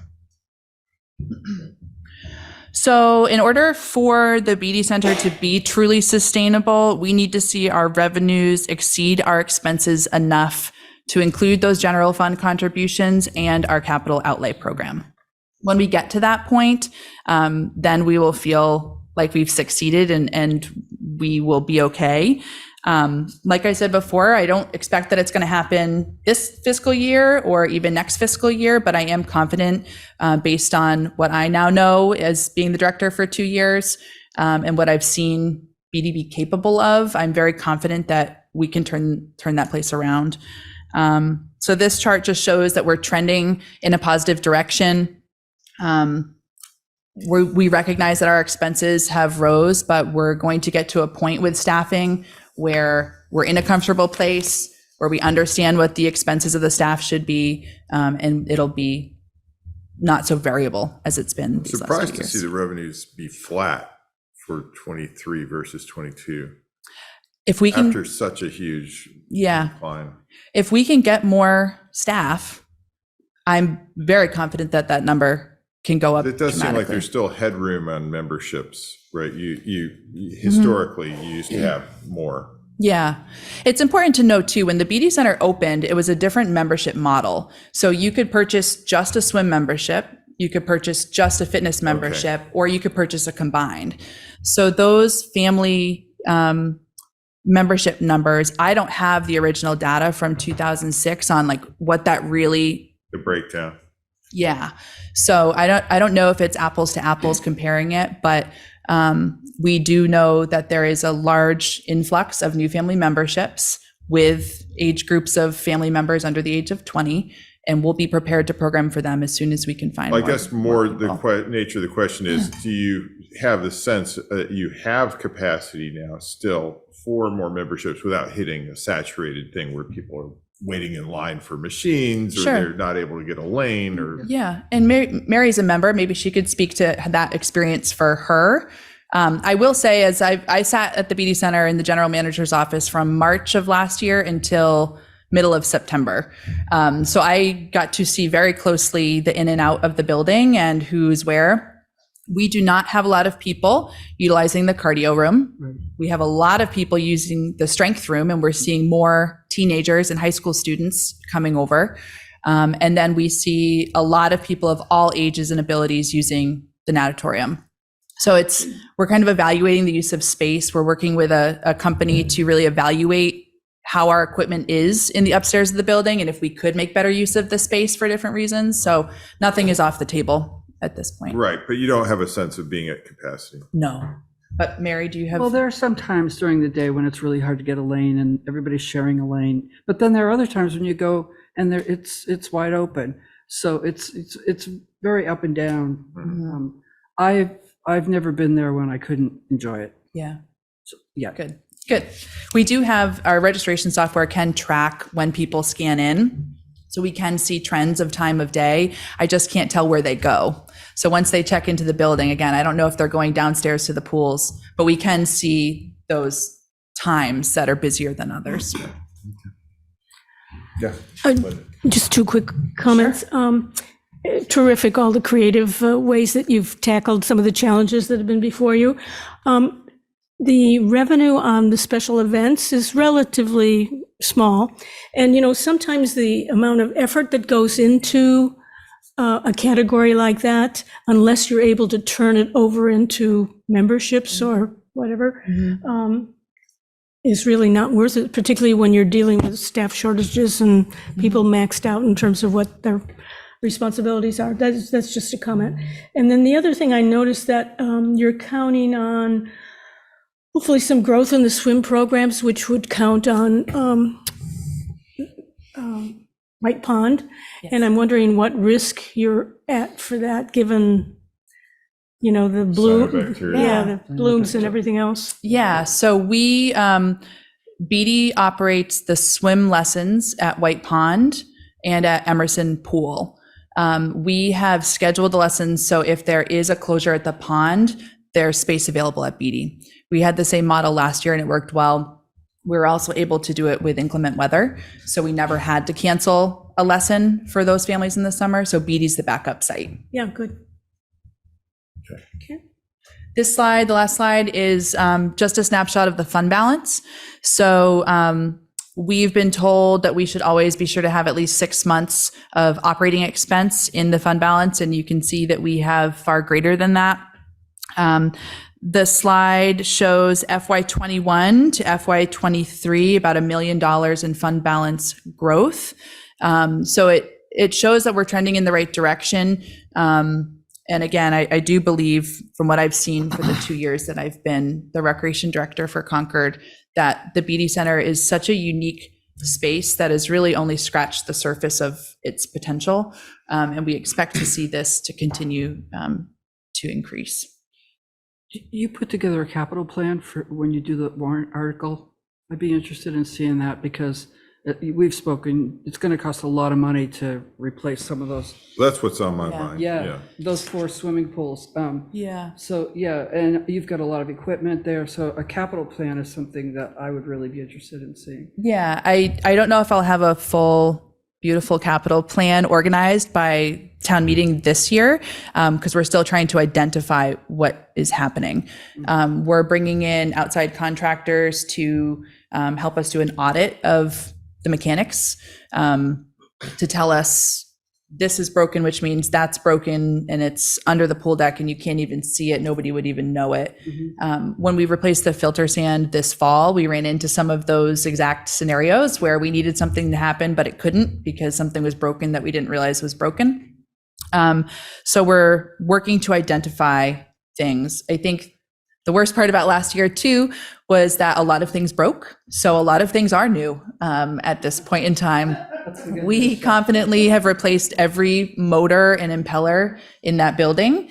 And we're working to fund backup systems. So if something goes down, we don't have to close a pool for a week again. We have it in-house. So we've replaced a lot in the last 2 years. But going forward, that would be really helpful. Yes. Ultimately, we're going to have a full-time person that's focusing on this and creating a really strategic capital program. That's your recreation coordinator? Yeah. Okay. The recreation facilities coordinator. Great. Okay. Any other questions? What is the $120,000 a year repayment to the general fund for? Sure. We pay for services that we utilize that the town offers. So the finance department, town manager's office, human resources, a small amount of IT, facilities. So it's your pro rata share of the overhead? Yes. Of the town? Yes. Which you're getting a vacation on? Well, it hasn't been a vacation, Henry, but yes, the last 2 years we have.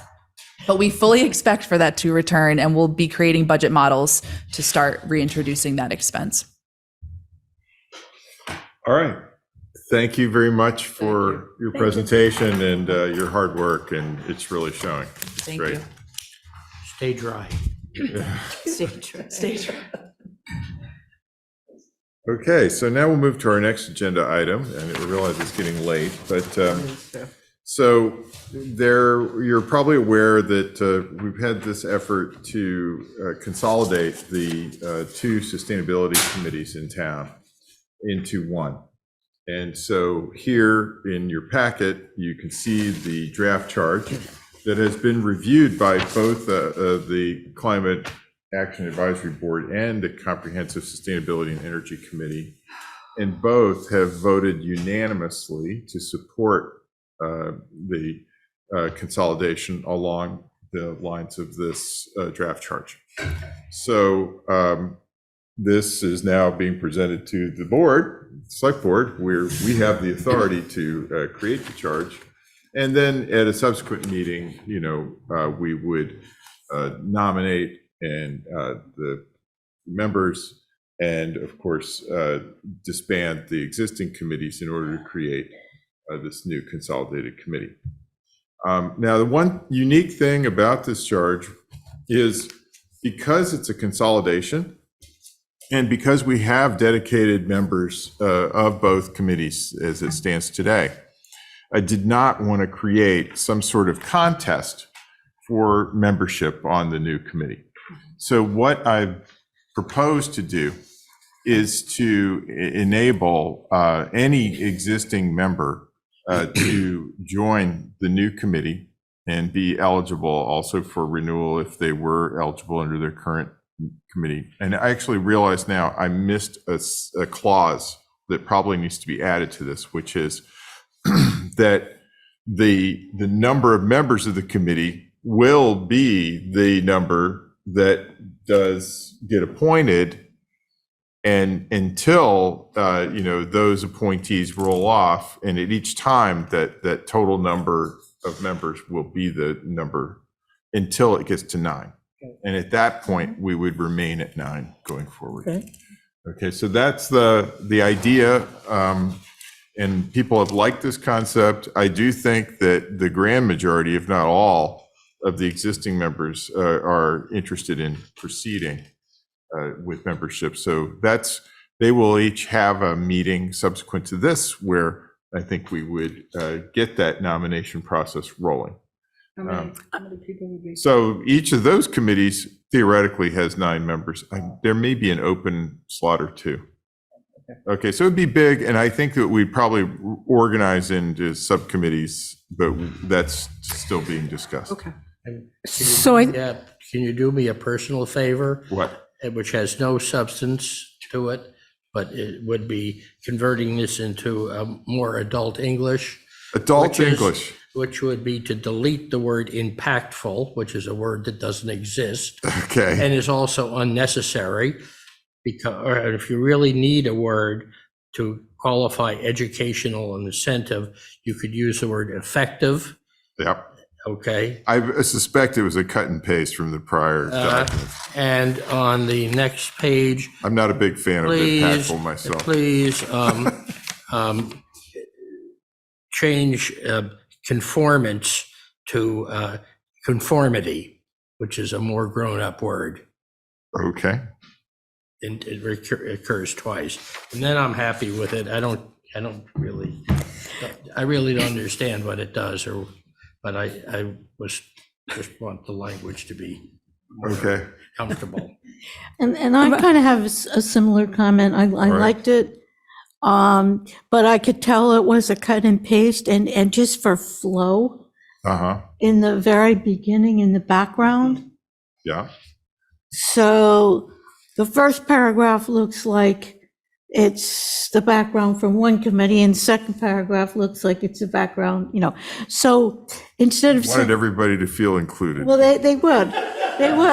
But just so it flows, instead of saying in recent years, I think it would just sound better to say in conjunction with those actions. I'm in the background section. Yeah, okay. Sorry. Sorry, this is in the pack. I was trying to get it Why editable can't you say version. together with? Yeah, something like that, Okay. because, so first it starts in 2017, Yep. It gives a nice history. And then it says in recent years, and that just, so I just put in conjunction with those actions, just something that ties in with the previous paragraph. You can put it however you want, just crossing out in recent years. All right. It's kind of picky, but it just read. Or in parallel. Yeah, something. Together with. Yeah, something How's like that, something Well, like that. there's not a together with. Well- There's a no with to get to together with. Or at Okay, the we'll same figure it out. time, or something like that. Yeah. Okay. Okay. All right. So I was glad to see these 2 committees coming together. That's great. The question I have, and you referenced it, but I'm not sure it's still clear, is with a rolling membership number over X number of years, what is going to be the quorum for this committee? Well, that's what I mean. So I think that what we would need to do is to state that the number of members, is, which states what the quorum basis is, the number that have been, that are serving until such time as there are 9, at which time it will become 9. Yeah, but I think what Linda's saying is, like, if you have 13, the quorum's going to be something that goes down to 11. Oh, yeah, but that's by definition. I mean, Well, I the think quorum is. she's just saying, just spell that out. Well, no, but I mean, I don't think that that's a good idea. I think that, because that's spelled out elsewhere, what a quorum of any meeting. You do your body magic is. on the. We just need to define. Do your magic on the paragraph, and I'll look at it We again. just need to define what Okay. the number in the body Yeah, is, and okay. then the quorum is Okay. consequence. And then the only other suggestion I would make is that put the template in there for adopted on such and such date, because sometimes that doesn't get added later. Yeah, Okay. okay. All right. Well, I had a draft right now, but eventually it will say adopted, yeah. I know, but if you don't have the words there, sometimes Okay, it so- doesn't get dropped in. Could we, do you feel that these points are too impactful for us to be able to approve the charge tonight with your suggested changes? Or do you want to see another draft before we do so? I move that we approve the charges written with the With the suggestions suggestions made provided tonight. I think they're pretty, That would be my impactful wisdom. okay, great. It's an impacted wisdom tooth. Oh, wisdom, yes. Having been to the dentist today, so Yeah, okay. I think it's getting late. All right.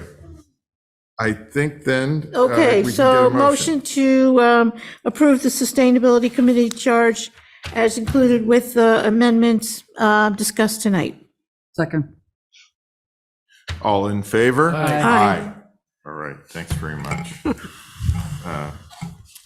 And now we move to the vote for the home rule petition approval, petitions that were approved at special town meeting. And thanks to Linda, I thought, oh, well, our representatives got just in there and filed these things. Aren't we all set? But actually, no, we have to refile. We have to move to refile these. They got a docket number, but we have to do that step.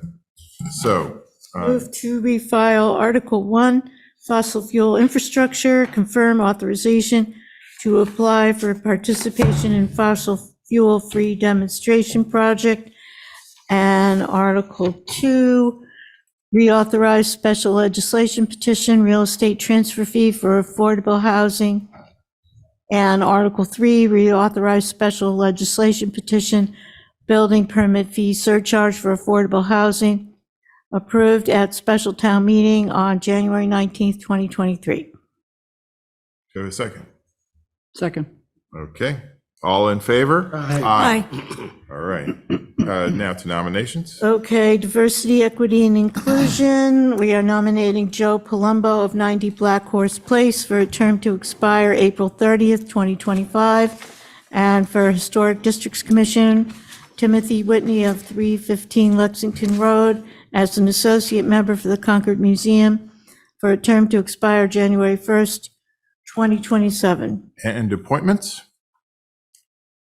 Move to approve the appointment of Ryan Hanley of 77 Lexington Road to complete an unexpired term to expire May 31st, 2025, and Nancy Frisella Lee of 140 Walden Street as an associate member to complete an unexpired term to expire May 31st to the Historical Commission. Okay. And Move to correctly appoint John Kratzley of 10 Edmonds Road for a term to expire June 1st, 2025. Correctively appoint Burton Flint of 1643 Main Street for a term to expire June 1st, 2026. Appoint Diane Proctor of 57 Sudbury Road for a second term to expire June 1st, 2027, and appoint Eve Eisenberg of 833 Ornack for a second term to expire June 1st, 2028, and these are all to the Community Preservation Committee.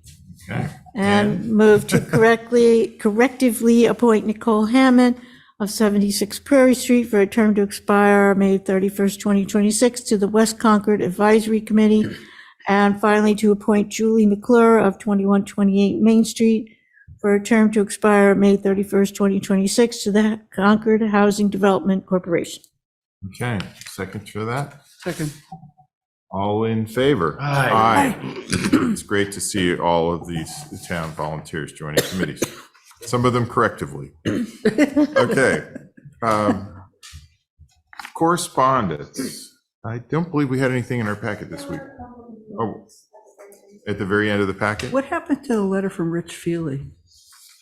Remember we got a letter from Oh, Rich? so we have a letter. Anybody remember that? He talked about two things about. I wonder. I have it. If it didn't. Yeah, so I wanted to acknowledge two letters that are in our packet regarding the 615 Lowell Road, a matter that's before the Historic District Commission. I'm sure we got an email from Rich Feely weeks Sure, ago. you're right. We get so many, though. This was, Okay. it was good. I mean, Then, do we have any public comment? Yes. Okay, please come and make a comment. State your name and address. Jenny McIntyre. not speaking for Tax Relief Committee, but sort of tangentially. Your dress, I know. I was interested in your remarks when you were talking about Article 5 at town meeting, that, you really feel that this is a tough one, that it's going to have an impact on a lot of our citizens. And I'm encouraging you to think quickly about solutions for some of the people. I know that Mari Weinberg was out of order. I think Carmen was correct in calling her motion out of order because it wasn't within the article. But there are things that we could do. We could have a special town meeting within the annual town meeting coming up to say, for example, allocating some free cash, what little is left after, all of our buffering of the impact, to the tax relief effort that Hugh Cargill is putting on. That's for example. Or explore with our state representatives, are there other vehicles to help people who are long-term residents who can't keep up with the great growth in excluded debt that our average tax bill represents. So I think that, you're all five good thinkers. I know Henry's thinking, I know all of you are thinking a lot about residential tax exemptions. And, that would do a lot to making our lower assessed properties more affordable. I wouldn't, there may be a vehicle to test the town's appetite for that at our, at a special town meeting within the town meeting. I think that that's an important discussion that I wouldn't want to have that just on your say-so. I think you'd feel better if you had some town buy-in for what I think is a very good idea. But I encourage you to think creatively between now and our annual town meeting, because we saw that with just 12 million in bonding arriving on people's tax bills, that there were a lot of startled reactions. And I think we're going to have even more startled reactions as more of those, as more of that debt is issued. So I encourage you to think aggressively and creatively about what we can do between now and our 2023 annual town meeting. Okay, thank you for your comment. There's many think more we need discussions to come. We need to send the message that relief is on the way before people give up hope. Exactly, because, a lot of people are making decisions now. Right. So. Okay, thank you. No liaison reports? Let's put that off until next time. What do you all think? Yeah, put it off Liaison till next reports? time. Do you really, you want to do a liaison report? Let's put it off. I can wait. You can wait. I think people can wait. Yeah. We'll do it next time. I think we should adopt a rule of taking up no new business after 8:30. No, well, we would have been in trouble tonight. Okay, so I'm in trouble almost every I meeting. say we adjourn. Wait till your Thanks very chair. much, and we'll see everybody again February